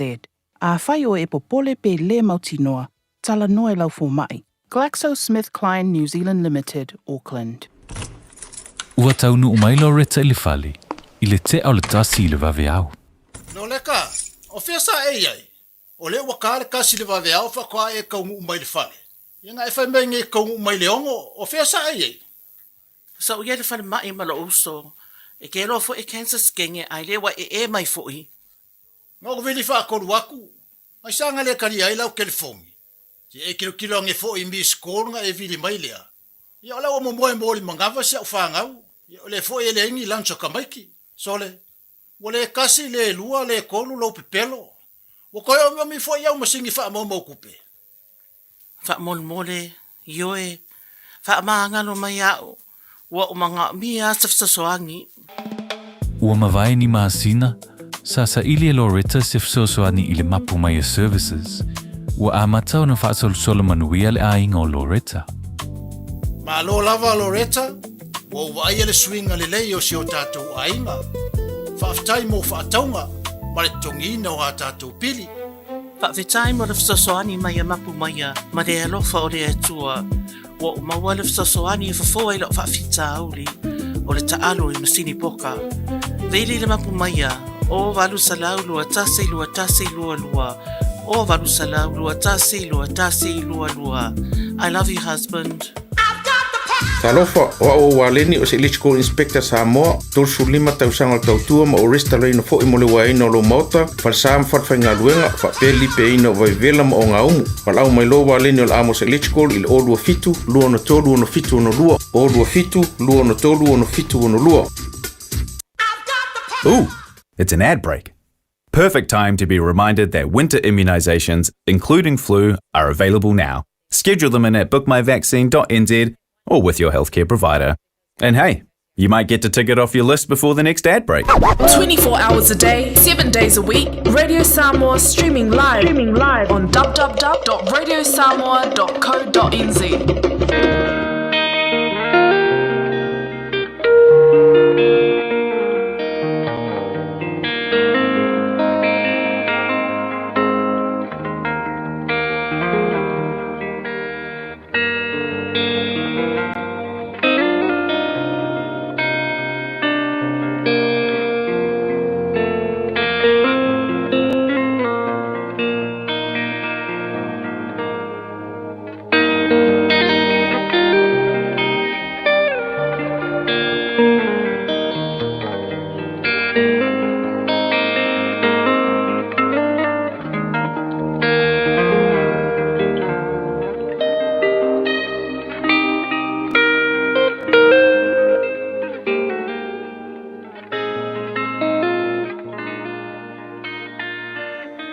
Tau mō le aso. Feta lainga whaingata a Yesu. The heart sayings of Jesus. Ma reko, ma tā upu e lua, o le foi upu e lua fulu ma le fitu. Ma le lua se fulu ma le valu. Ua whaia le sā pati mō tangata. A ua le whaia tangata mō le sā pati. Le neila, o le atalii o le tangata, o le alii lava lea, o le sāpati. Feta lainga whaingata a Yesu, the heart sayings of Jesus.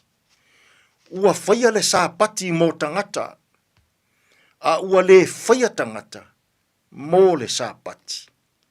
Tasi fo i le nei o feta lainga whaingata a Yesu. Ua fe ese a iai, tangata whai tau tusi pa ia, i lona whaawinga ina. E mafua, ona olo o manino i le tūla whono o mose, ia e mana tua le sāpati, ina ia e whaapa ia ina. A ole e ka le sia iutaia, la tau te whaamamaluina te le tūla whono a mose. E sā o na whaia se ngā luenga i le sāpati. Ua whaia e le au so o Yesu i le aso tonu o le sāpati. Se mea e whaasa ina wha le tūla whono. O loo whaata oto mai i tūla whono a mose. Ole o oti o saito i le sāpati, ma a ai ai. O se ngā luenga lea, e matua wha sā ina, wha le tūla whono. Feta lai Yesu, ua whaia le sāpati mō tangata. Ai le i whaia le tangata, mō le sāpati. O le winga o le upu sāpati, mālo longa. O le whaamanatuina lea, o le aso na mālolo ai lea tua. Mai i ana fe au maana ngā luenga i aso e ono. O na mālolo ai lea o ia i le aso fitu. O le anganga a toa o le nei fetalainga a Iesu. Ia faa mua mua le soifua ma le ola o le tangata nai lo le tūlafono. O le anganga lea o loo momoli mai e Iesu i lana fetalainga whaingata.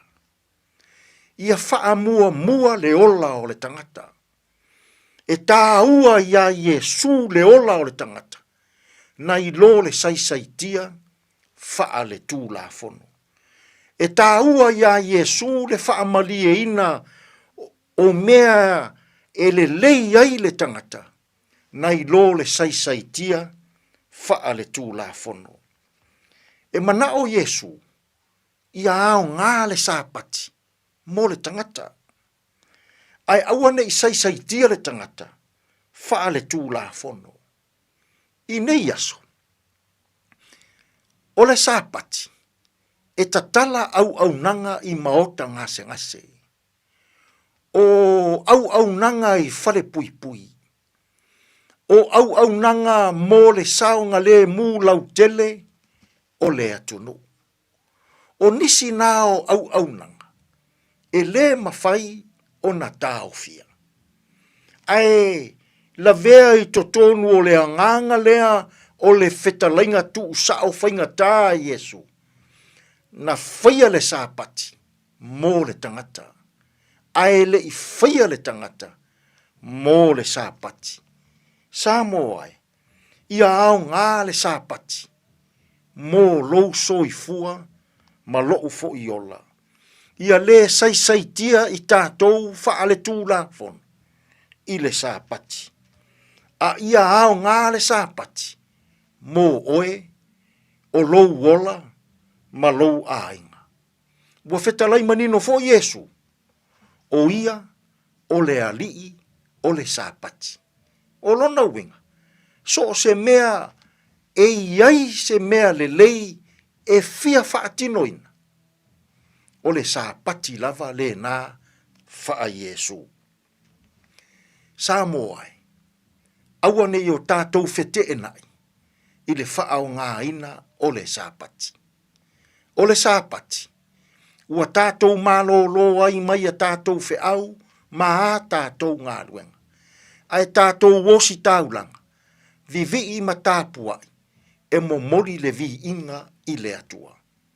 A o le whaatinonga i totonu o le sāpati, e mana o Iesu, e whaatāua ma whaamuamua, le soifua manuia o le tangata, nai lo le saisaitia wha le tūlafono.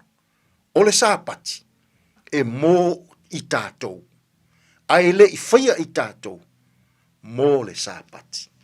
Tātou te tālu. Whawhetai le atua. O le sāpati na e whaia mō i mātou. Ia au ngā mō i mātou, ma lō mātou wola. Whesoasoani maia ia mātou tautua ma au nanga o le nei aso. E manu ia ai mea umma. Lou lava suafa Iesu lo mātou walii, ma lo mātou whaola. Ua mātou tatalo atua i nei. Amen.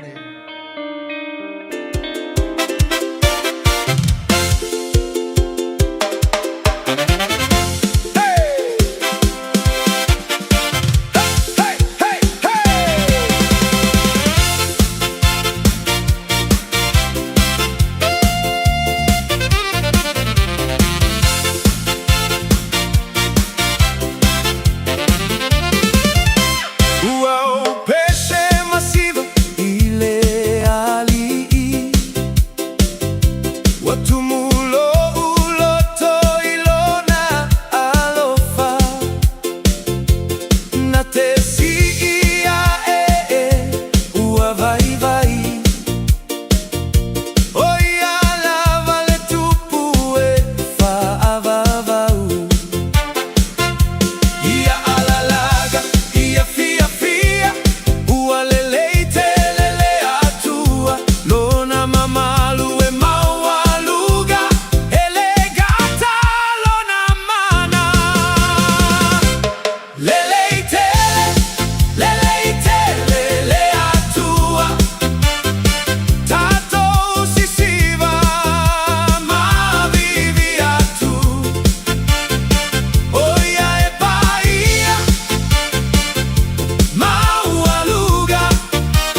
E o le tele le tua, pe o le whaafonga mai iai le nei fwoi vaenga o le ole nisi o tatu whaafifianga whaleanganga, ua wha mai atu le tatu po kalami le napi o na iai, ia le lui tau whaleanganga mo tātou.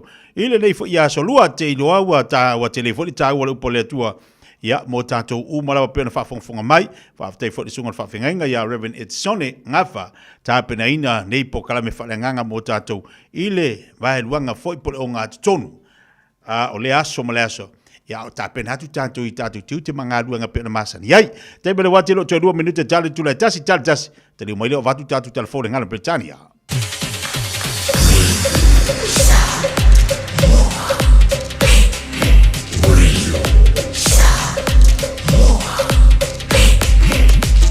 Tasi lima i vatu.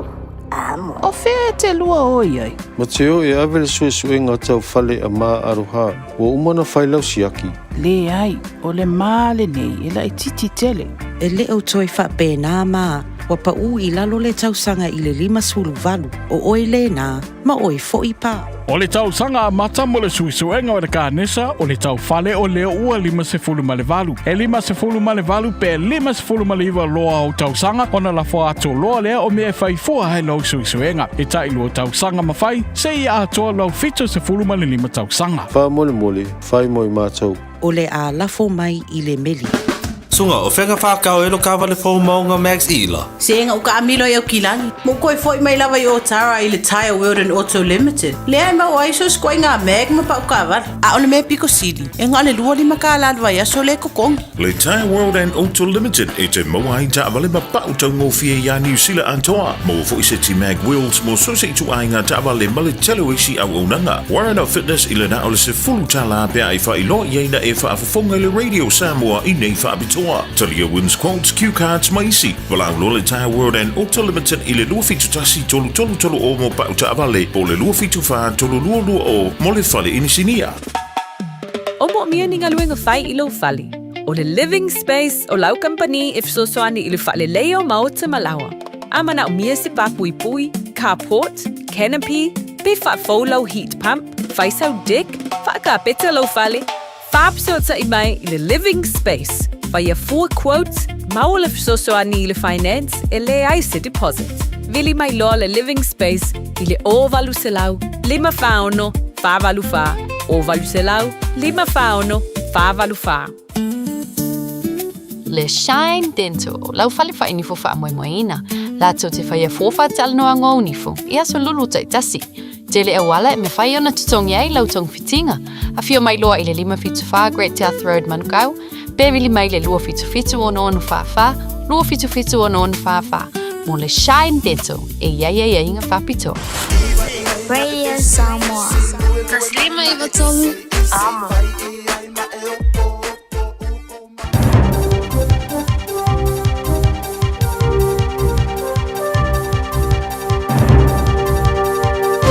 In this update, the US Vice President says their peace deal with Iran is very general and talks on a number of issues are yet to come. The arrangement to halt all military operations and start 60 days of nuclear negotiations will be formally signed in Switzerland later this week.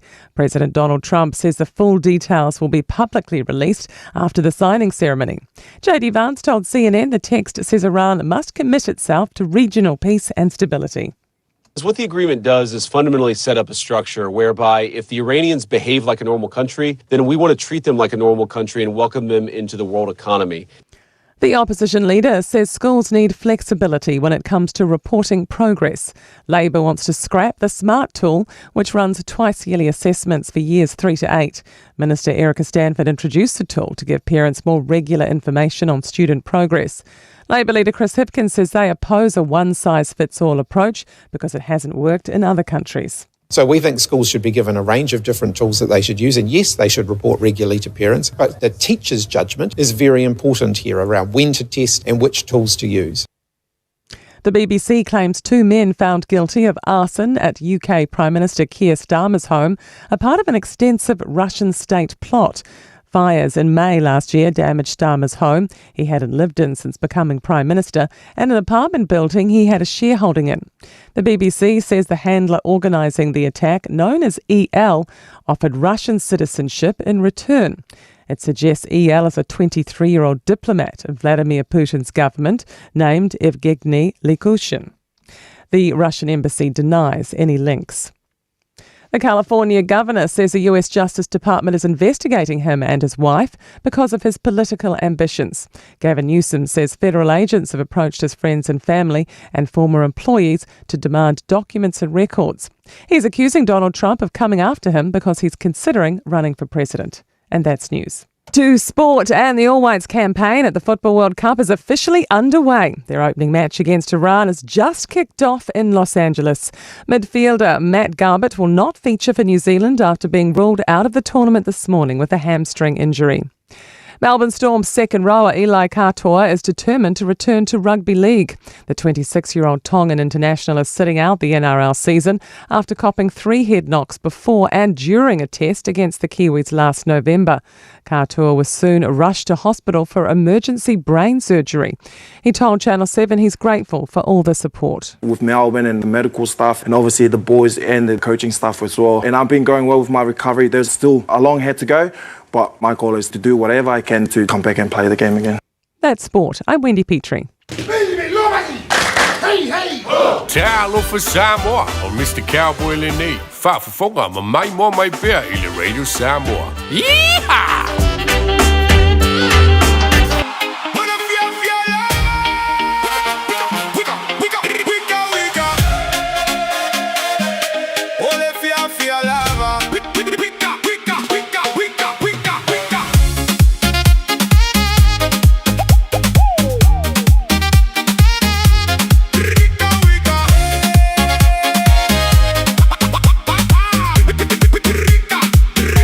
Magaya legeia so Ua aulia mai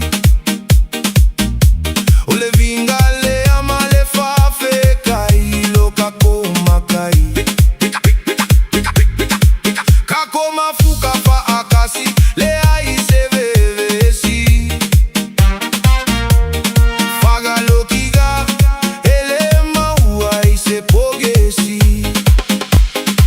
Se ole Fiafia lava Ya fa akuma upea Ole akama fe gale gale ai Ya fa asililea O amakangi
Palu minuto leo te nei le tula tasi fa fonga tato musika le foi oli ya malo le mafto mai lunga tato pokalame fa malo te foi ati la tole na wanga ia tu monga luenga toi malo ia fa malos si atu te mana vole lua o le tolu fa ia mi ko ma fo ia adila uma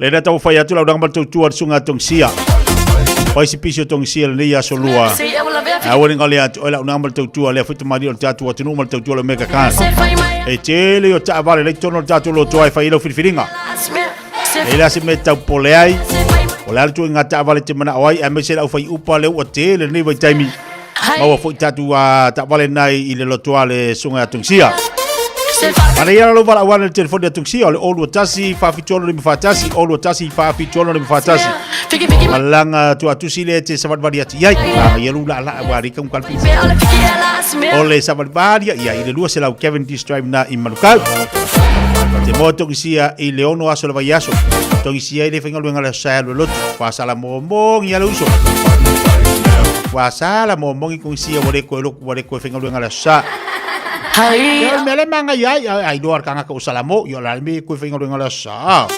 Salamo akong siya le wal miang uri ko fenga lo ngala sa so salamo ya salamo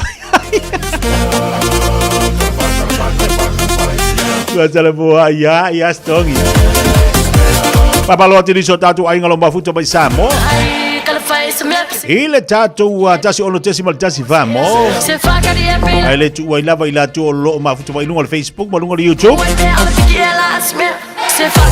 ya foi la umale ni ya so dua ese ke de vavi ola ka kala le fai or ke de vavi la luaso yo ata to no fo ima tatu fu fa ma fo fo yai pe ata lo to sanga o ka se umia pe kuringa kar ka usanga ai ata to mi ngoi ngi le aso ai vai la le waso mo le nei wa fa fo ila ia yuni Julai Augusto si tem cosa umalo yungi ko kul le skolu masi oh sorry maka ukia so pe ya ili ya ka ko keri amakar ka usang ya la fai maria kwa yungi ala umakwa umale ongo ma ono masi no nito usang wo old wong ako vivesi ya vivesi ringi o langa mringi so ifuanga lo tatu yai vivesi mai vivesi yangi o ala muwangi sa ala waki sifo ai ese malmingo yer kai almeka ko me mane foilia o le tatu nga yoi mal tatu mingo tatu tele ilo ai ia le mingo yer taimi ai me sia tatu ia nga yoi mangaru rue ia ile tu ai tapo inga ne tatu matu tu moto malawa pawal bel fakta ile li tatu fa fitai ile tu me umalava wata pena mo tatu le aso afa pe fo wa umale ne yaso e fa no ia oye pa uye o ai ma fu ne fa no a umringi aso ke de Fiafia Mai mo ata o le asi mi o ma fa ilo ma fa a le fo se ta ua o le ase se a nga o le upu fa no ia te o ile aso atoa kai tau lo le ngala ta ai a fa pe te Fiafia ile aso o le asi ta ua fo ma so na nga ia to te le la ta ua Fiafia ya wa i te le ta ua ole Fiafia ile aso e fa ingo fie me uma ma fu ila te Fiafia lo roto Fiafia lo tangata Fiafia ma fa ai fa no ni e mamango ivi te lele a fianga o le tino te lele a fianga o le tangata pe a fa no longa winga ika kawanka ko Fiafia e ta tau ana tatu Fiafia ile aso mo le aso ta pena le le tatou ia tatou mau le Fiafia tatou mau o li mai lele ia umba le aso o la se kweli paringi mea umba le lofo mo le anga le le tua se balte le wa tele o sfur ma lua minuto te le Julai tasi tatou wa sia tu ya Felice Micaele Loretta le na lu ile o le ka foi le ngalu o omi le wa salamo le wa ko foi mai kamai ki mar kamal ainga le wa kwa sala mo ingo o le mapu mai wa ba ida le ki le mapu mai ma la tu tua e so ni ato e te Fiafia omi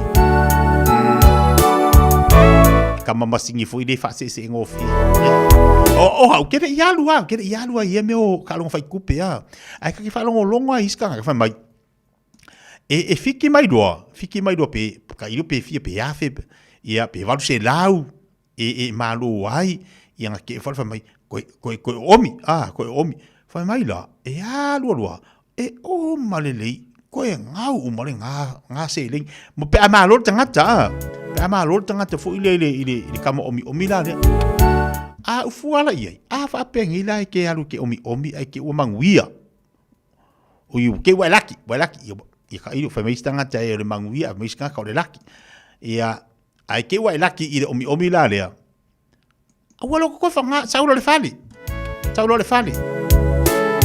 au ke ngau kele a fa pe nga e laku o omi ko kama mo ai filiki mar kama e afe kala oi o la mela ko fa popore nga be o le saulo le fali va sko inga le ki nga e la le se leo i kama ki la fai ali ngai mare ngai ai va pe ko o me pe mo si afi ele ai se mea i o elo le ka ko fa kali makwari ai se mea ya makwa mi si a ko si a wa fe kala lo leka ai manguia ko sa lo fali sa wa fikinga mo mua afe fale lo sa do la ia kwa po mo do ko inga wa fe kala le nga ai do le pi haina ko me ko kongi ai alu o elo le ka la upele ya oiba sawia jongi sawia la baka pongi so alompa pepa amaoni tasila se io ile otie la urosa o esilile manongi la urosa o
tala si toe ina ua fiua whaatali Loretta e le o mai al whai ngore vai aso.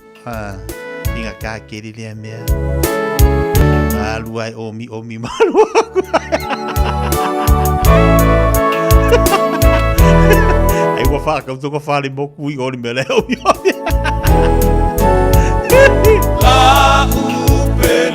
Ia ole kangi foi la kama ia. Kangi a kama ia ning kama fikangi. Pea o ngi la ia ki ngai omi ai o mai nga. Ia kangi kau kala fu. Pea la o lo le kala le wa lungi makwa fai ngi mare nga mare omi ai sa nga. Kangi sia kama ia. Se io o ileo. Ke lo le ia au. Kamu fai marika anyo ke ofa o leka. Wale lo leka wale. Leka ke ofo. Tango ngofo mai ako o ka fanga o lu ko af. Ko ifa. Ya fenga manga o dili mai nga yo ke ya fu Amerika o dim. Le was fu fa vai o lo ki nga ako. Ole a kangi kau kala ya leka le. Aku anga ngwa leka omi nga. Ole sami mawalunga ole ar pungo ya le kai dalu makwa pungo le Samoa ape le ko fiki mal pension so ko fa ngol vai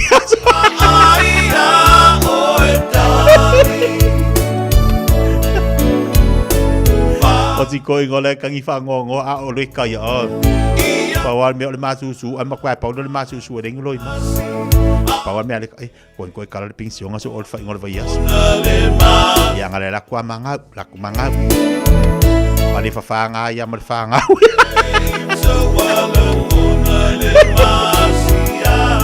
Wapa e kwa si ko inga ya fanga wi makwa le fafanga ye pol fa ngos ko ma ya leka e ke ko ya lol fa ngor kau sanga ya nga esa ma ela ko ya ato le va campe pa du le la ko yo la vala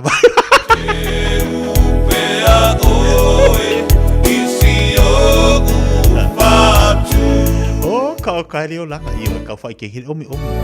Angor kamale omi Ol fase ngaka fase kangaka. Alu fangai ko inga wa makang pa folding.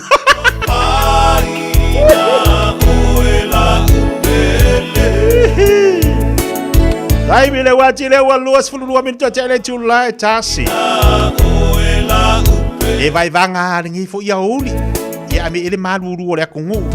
Ke ku fa pe e vai le fai mai ele lo ke ole ka ke o ka ko omi ka ko kinga. E fe ko fai ho kala. Ele mafutanga. Ai ar ke omi fo ora kai kanga ku ala lo. E fai mai tatu yo ai o ka fa fa wai manga ya le ya pinko e kalesia wa ali ama lo ile kupe. Ala mo mal po sai mingi. Mo mal kanga lai sa ole pauka. Ya mai foi le so swangi e wali ka so ifuanga. E me ka o pinko o loa. Ya e kala kwala ke omi ya lo seling ya mai. E ngamo mo kanga lai sa ole pusa sai mingi. Wa wa le manga fa kumunga lo kapo. Alo wala le ke omi ngau le kupe le se pusa sai mingi mo ye. Ngaloi makamari.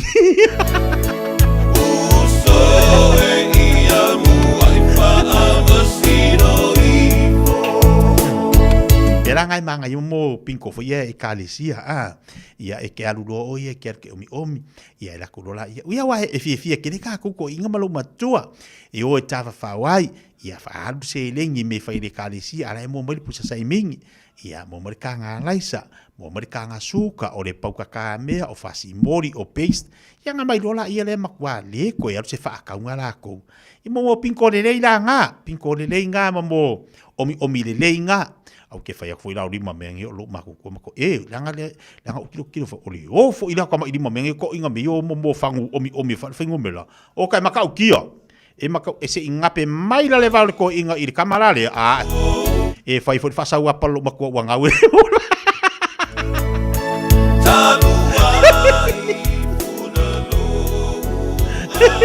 e vai foi fa sa wa palo mako wa wa le poka e de mo le fa sa wa por ko inga ngape ver ko inga mal fingol omi nanga ya kere nga yang malolo le pinko ya ko fu ru marka ngale sa mo mare fane rua mai le ko fo rua mal posai mingi ia vai la fa mai rua ai rua posai mingi a merkal ko inga e ma ko ka mimi kai ka posai mingi kasi le omi le alo faria ngi rose e makau kia fo le ori makama ke nge ki le di mor kama imele la ngo yellow rose rose ke fai ko fakasi do le mafkanga kinga yellow rose e makau kia ya fa malo tu tatu watino lo le ngo sa ngi fo yasu bo ila to na wanga ya tu mo tu te mangaru ngo to toe fa mai ali le ngaru bo ila to na ta pena tu mo ngaru ngala to le si Fiafia nga i le pona ne ya malo ngo sa ia fa pe fo ila tu ta pena tu mo ngaru ngo si po na wa masani fo di faingo ngaru ngala tu le Fiafia mal si po wala me ye matala matala yo fo ya uel tama apa pe fainga lu ngar kingal si po ai mor kama yo fo kama ai mor po ako dia la pulang ngabaka e pai ma text de kingal fainga lu ngar si po ya por kinga fo ya fainga lu ngar kama si po ngai ai fainga lu ngar kama ai ngofo fo kinga o ke moi mo kama ki ai ngofo fo e maka le akol ko ingala fainga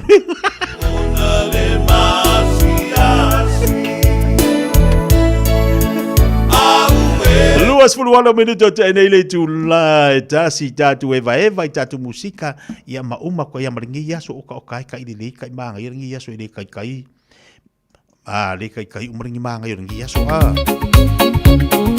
ia eva fa le le auga oi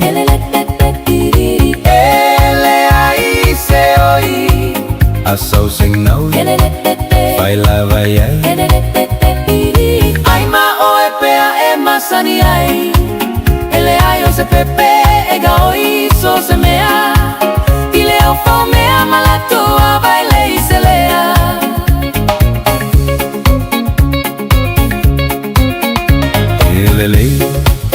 ele foi le pepelo e mawana mea ia wala fa alusifelo pepelo le ata mata emo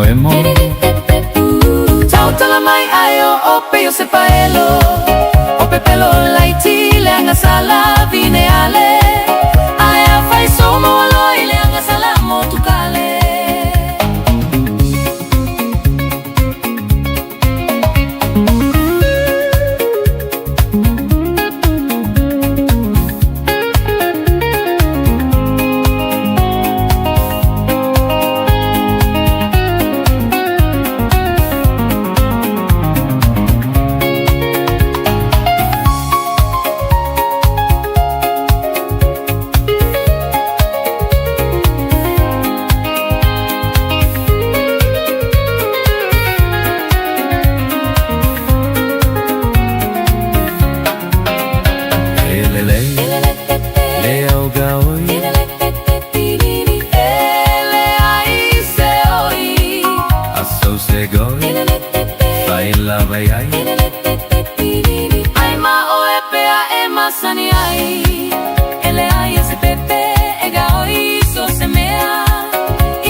Samoa, tasili mai batolu, amo. Radio Samoa, tasili mai batolu, amo.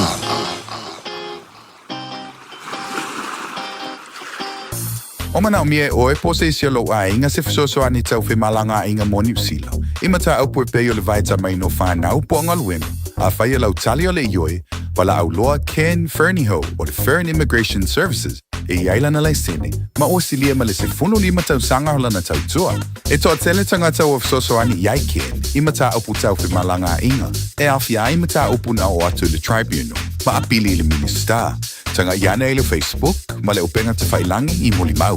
Mo nisi whamtalanga, wala au mai le Fern Immigration Services. O luatasi, tasi lima tasi, o lima. O fia maua sau ta vale po sau piki apu. Ai tongi ta iwa yaso, lua va yaso, pe ta imasina. O le sleek cars o le a maua ai le fisosoani. O ta pena le au whaingaruenga a le sleek cars, mo oi malo a inga. Au e te popole I se mea e tasi. Te tala fitu aso, mai le sifulu I le tai au, angai le afo le ono le afiafi. Tele la lai au kilani I saute, vili mai loa, I le o lua tasi wha, fitu lua selau. Po le o lua o, wha lima, tasi lima tasi. Kia ora Aotearoa. Good news. The starting age for the National Bowel Screening Program has dropped from 60 to 58 years old. You don't need to do anything. When you turn 58 or 59, you'll be sent a free bowel screening kit. Happy birthday. Even better, you'll get a free kit every 2 years until you turn 75. Bowel screening can find cancer early when it can often be successfully treated. It's free, quick and easy. Bowel screening saves lives. When you get your kit, just do it. Le Shine Dental, lau fale fa inifo fa moimoina. La tau te whaia fofa te alanoa ngau nifo. Ia so lulu tai tasi. Tele e wala e me whaia na tutongi ai lau tong fitinga. A fio mai loa I le 5 Great South Road Manukau. Bevili mai le 2 o no whawha. 2 o no whawha. Mo le Shine Dental e ia inga whapitoa.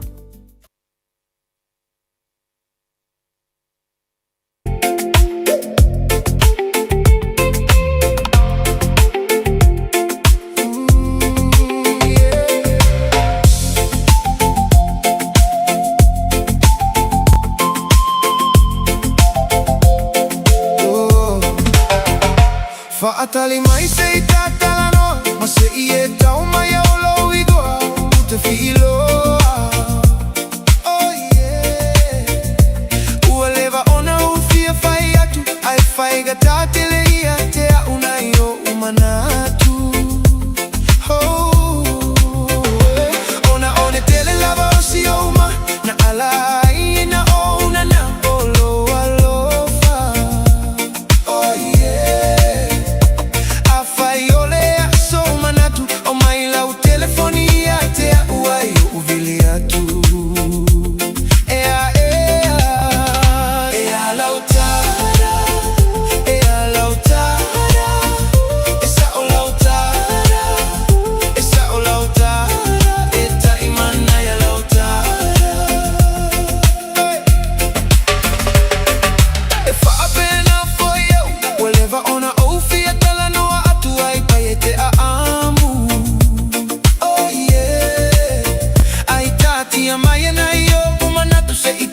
Sue atu so avanoa ai toe kawatu. Oh yeah. E ua o ile lagi lo oli oli. Masalo o ila va usi o tofi o lauta la moni. Oh yeah. Ole masalo salo. Atonu e te tali mai o manau. Ile nei vai aso.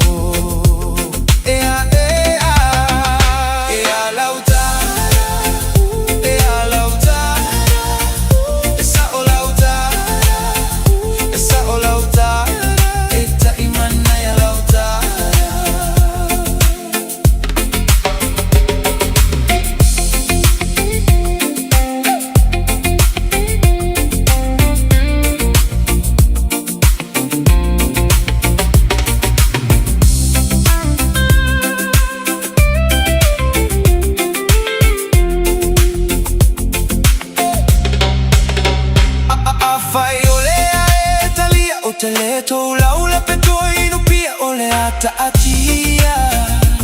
Oh yeah. Ai a fai foi ole asotala. Ai o ya tu ile mala masa upua. Oh yeah. Oh you fire lava o se mea fa peta luona ola. Oh yeah. Ai koe suilo o ma fofauga. Ai fa au ma ai loa ma le kisi ai ka sosola.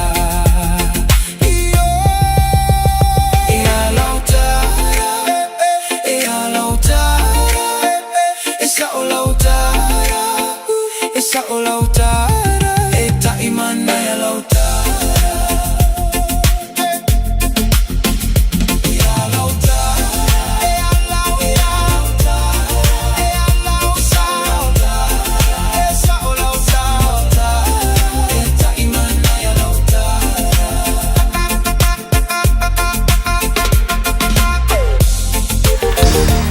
Bread of life sent down from glory. Many things you were on earth, a holy king, a carpenter,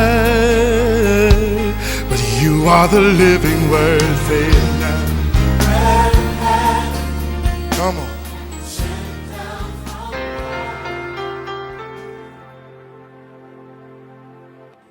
Ya alofa tātou tinu o mai tātou podkalame o le reto le ole le fo yaso o te fiafia whaafeiloa ia te oe ia ile nei fo yaso. O le Ioane rom tau pe lua whau pe se fulu whapea ua whai atu o ia e mua mua o na au mai e tangata uma o le waina le lei.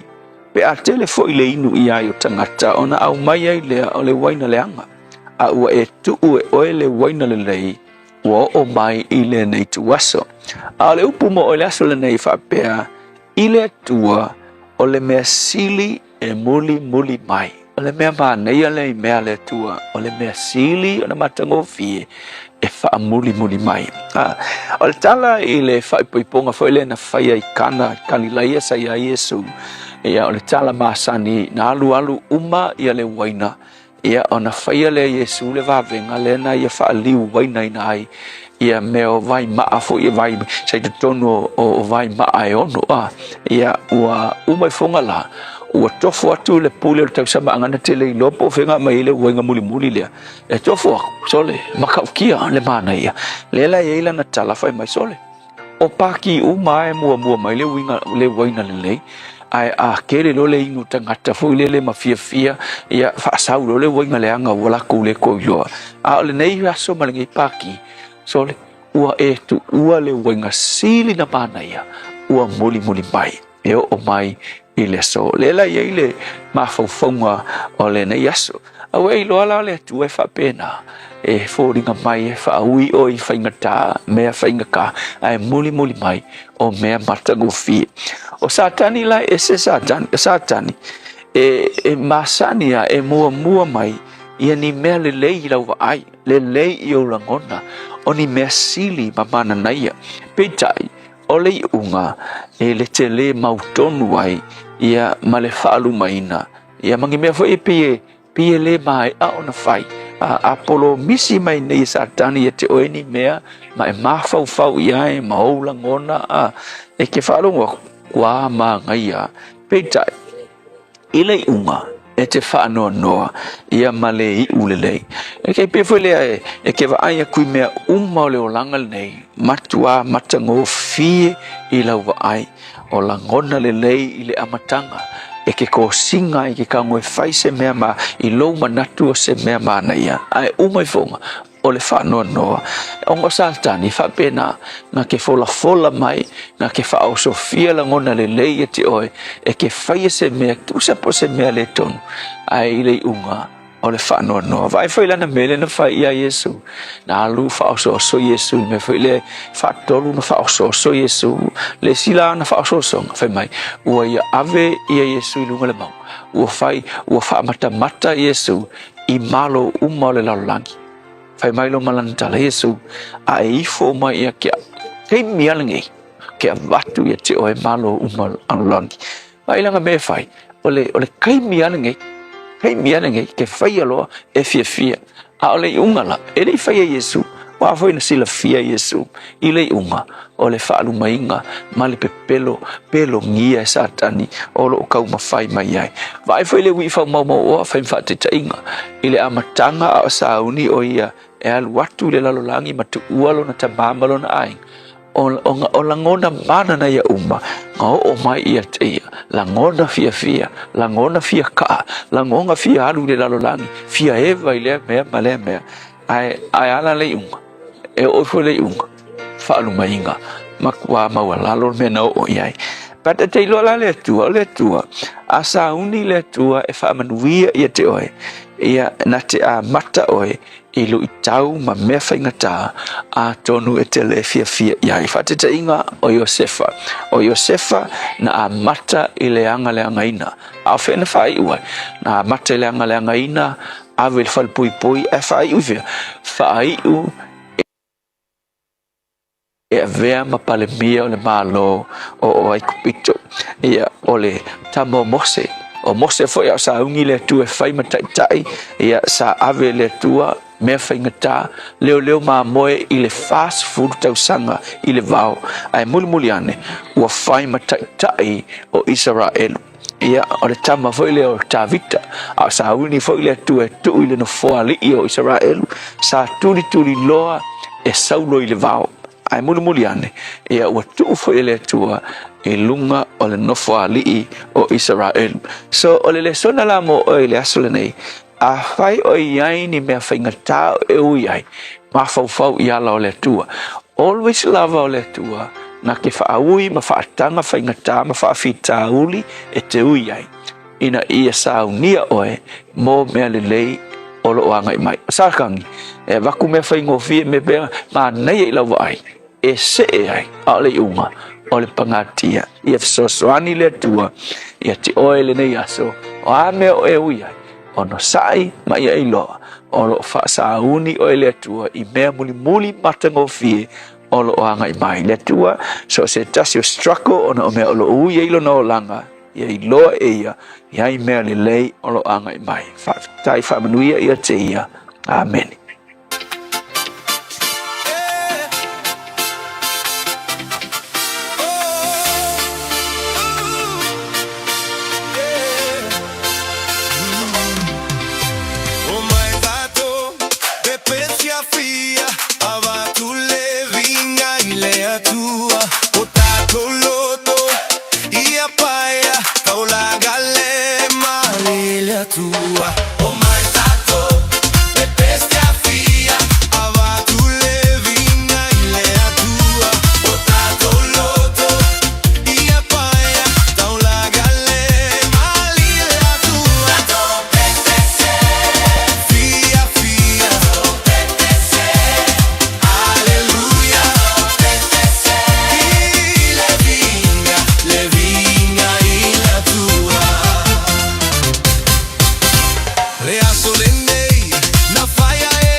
pese ma aleluya. Saten a boya pa tu long tau lang na bale Fiafia.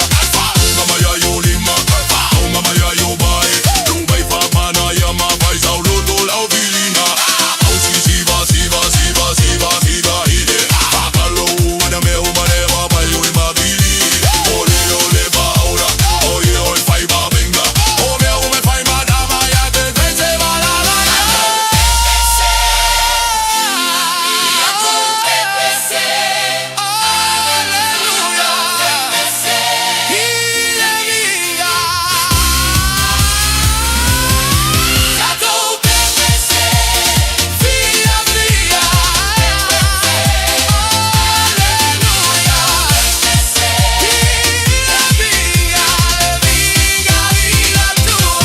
Leo te asfuma le family te talo le tu la lua.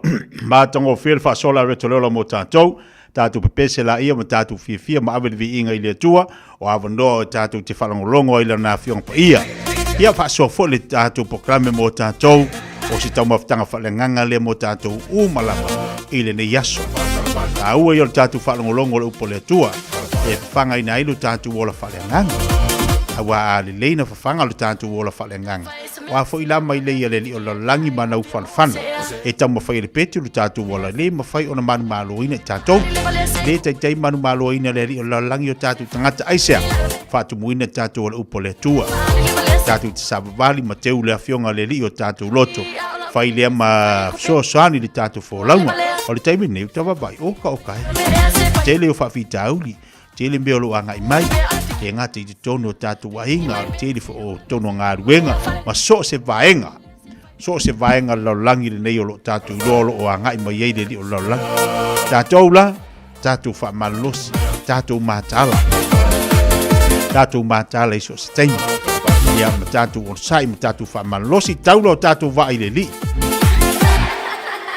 tau la tātou wa i le li o a whawhita au le o mai ala te pipi i le li se le mana i o le whaalatalata i le atua i te mi uma ai whaalatalata i le atua ai whaalatalata mai fo i le atua i ati tātou tātou whai taula na upu tātou lolea i eile mea lai whina ngalo le ati o tātou tangata la whai whetala i mai le atua i ati tātou pe a tātou whai taula na upu po lana fionga ia via le li whaftai le tātou watunu whaftai whotari eino nei po kalame a reto leola tono lo whawhinga ruenga o tono lo tāwale o tono lo mauta po lulawa ia tono mauta ngasi whelava le sa e maua mai le tātou po kalame tāua le nei vaenga le asu ia ngale leile atua ma whamri atu i ate utou Mamalo te riso tātou paanga lo mafuta mai ta ele to le pai lii pele malor se fomanuia pata lo fatu nei vaenga le oli e uta ropena fa mai la tele timonga ia la to ina i fea ai Amerika Samoa i utu lei le lo mafuta mai ai ia fata lo fatu nei tātou paanga umalawa i Amerika Samoa le lo fatu sima ilunga le tātou tautua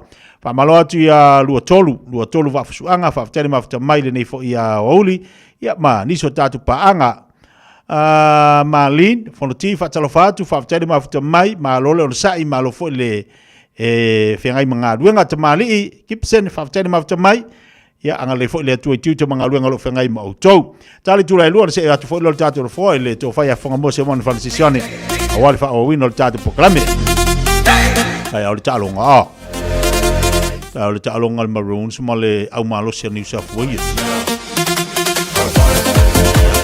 kaya fu ila ka ko maka fu ile fa velari ko fa velari ko ma vai sau ke sainga ia pe vai sau li sa popo ko pai koko para que lo manga yo me ai ka ngai popo ma lo New South Wales la sot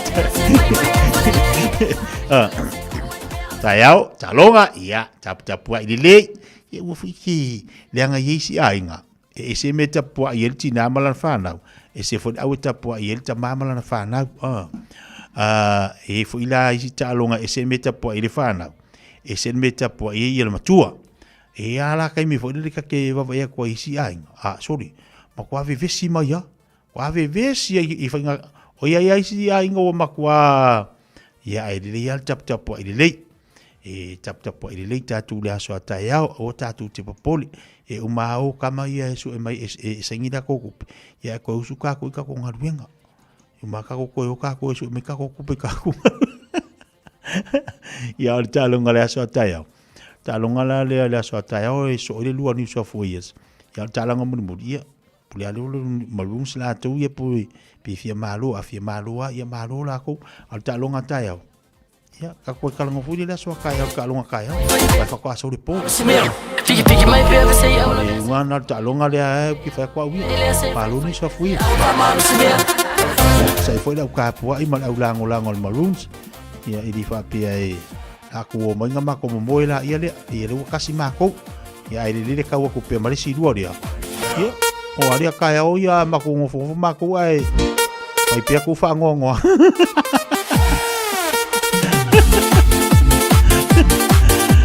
tu si to ba luanga timunga i nei ni matamtangi malosi tu aloa talo fai fa talo fatu fo ya kuisimasi fausia itamua malole sai mai malo fo maftu mai lungo tatu tua lene sia se ki mai ka ko lingi fo ya ulia ya malo fa malosi fa Fiafia mo tatu le fo tai mele ulia wo fatu mo tatu atno ya o ki pole ka ya ka ko fa so fo ma ka ko e vodka ka lungo le po ya ai ka upel ma ko lua e ka upel ma ko lua ai o ki pole ole sei la na folau mai levasa Yesu esau masaili o sau paaga saula ia tafa ai poipo ai aua suna ete ino Afaio ole sei la na folau mai levasa Yesu esau masaili o sau paaga o tele mana o tate fa ai poipo alie o te ino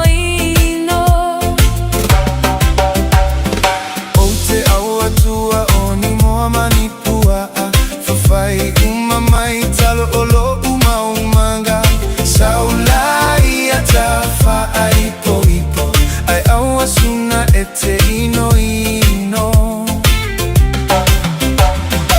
o telemana o ini mo manipua fafai mai talo lo umanga o telemana o tate fa ai poipo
ya te wolonga se tautua ma sauranga te tia nei whawanga le ule o lo whatua mo le tātu wa tinu whawtai te le lawa mo le tātu ma whatanga le whaiaso ma lo fo lo sai mai ma lo fo lava pale ma lo fa ma lo si tiu te manga luenga pe on whenga iei tātu wa tinu ma tātu umalava e le nei aso lua tātu whilo le aso atai au tātu pokale masani for Fiafia Mai lo te masani tali tu la sfolu ya vai fo lo tātou awan ingalo iei fo tātu pokale me whasoa pe ona iei la unanga ma te tuar sungal fo mai ya Dr. Mtawai te tonu ya i le tātu wa talatalanga maniso tātu pokale me la whapen whasoa le aso atai au pokale me se fo maloloina le Family Health Group le fionga ngal mana vai fangalo na seri la pefona tau ina le tatu atunu ia manisio tatu vai vanga ile aso ata yao manuia to maftanga mal to fai fonga mu le tapena mai Maniso la whengaluenga o le a sauni mai si teimi ia awa fori tau tuaina o le tātou atunu. E alofa te latu tia manuia ngā luenga mfuafanga o tō lava single nei aso, so I fua mai manuia.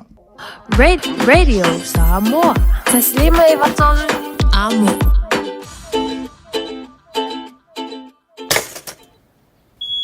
A whai ua mūlau pa anunu, manatua. Tia ai ila lapisi e la foiai mea ai. Ai le o le pini lapisi maasani. Langa i le ai masivaenga o mea ai mauna lapisi e wha ama umaua. Tamaki Turiki, all together, Auckland. O ti ngana uniform. Whawawe nei loi le Papa Toe Toe Dental. Ma whaongalau Community Services Card. E se iai lau nifo i le nao le fase fulu tā la. E whaia foi nifo auroi wha ai ila ai lau Smile. Susu mai pe wala au mai i le Papa Toe Toe Dental i le lua fitu valu whawalu tolu o le tua tusi tolu fitu lima Great South Road Papa Toe Toe. Papa Toe Toe Dental Smile every day. O e si la fia mea e whaatino e mawhaiona e umi ai so fale motu le lumana ai. A whai fo i so fale motu, o e si la fia mawhaiona whaatino ni isi o fuafuanga e whaonga ai le equity o lo fale. A wane e misiere por kalame o le malu I fale, ia Fiafia o sururu taitasi le se fulu e te ai le whaa. O le a e si la fia ai au wala e mawhaiona e umi se fale motu le lumana ai, ma au wala e whaonga ai le equity o lo fale motu, e whaata wai se isi o fale, le por kalame o le malu I fale, ia Fiafia o sururu wa yaso taitasi se fulu e te ai le whaa. E whaingo whielo o langa, pe a le leilau wha Beritania. O talai na neia wanoa e teles talai I le Dynaspeak, moa o onga wha Beritania. A onga fua e ono fumau I New Zealand, pesi ti seni New Zealand foi. O le a amata liawa se ngai le aso lua fito o Iulai. A whai e te au Maui Hamilton, Palmerston North, Lower Hutt, wha Bea Wellington. E tala whea ngai le Dynaspeak, e fsosoani mo oi. Wili mai loa le oiva, lua lima lima, ono fitu whaatasi, lua lima lima, ono fitu whaatasi, betana I ane I le upenga te whailangi. Info Dynaspeak at twoa.ac.nz.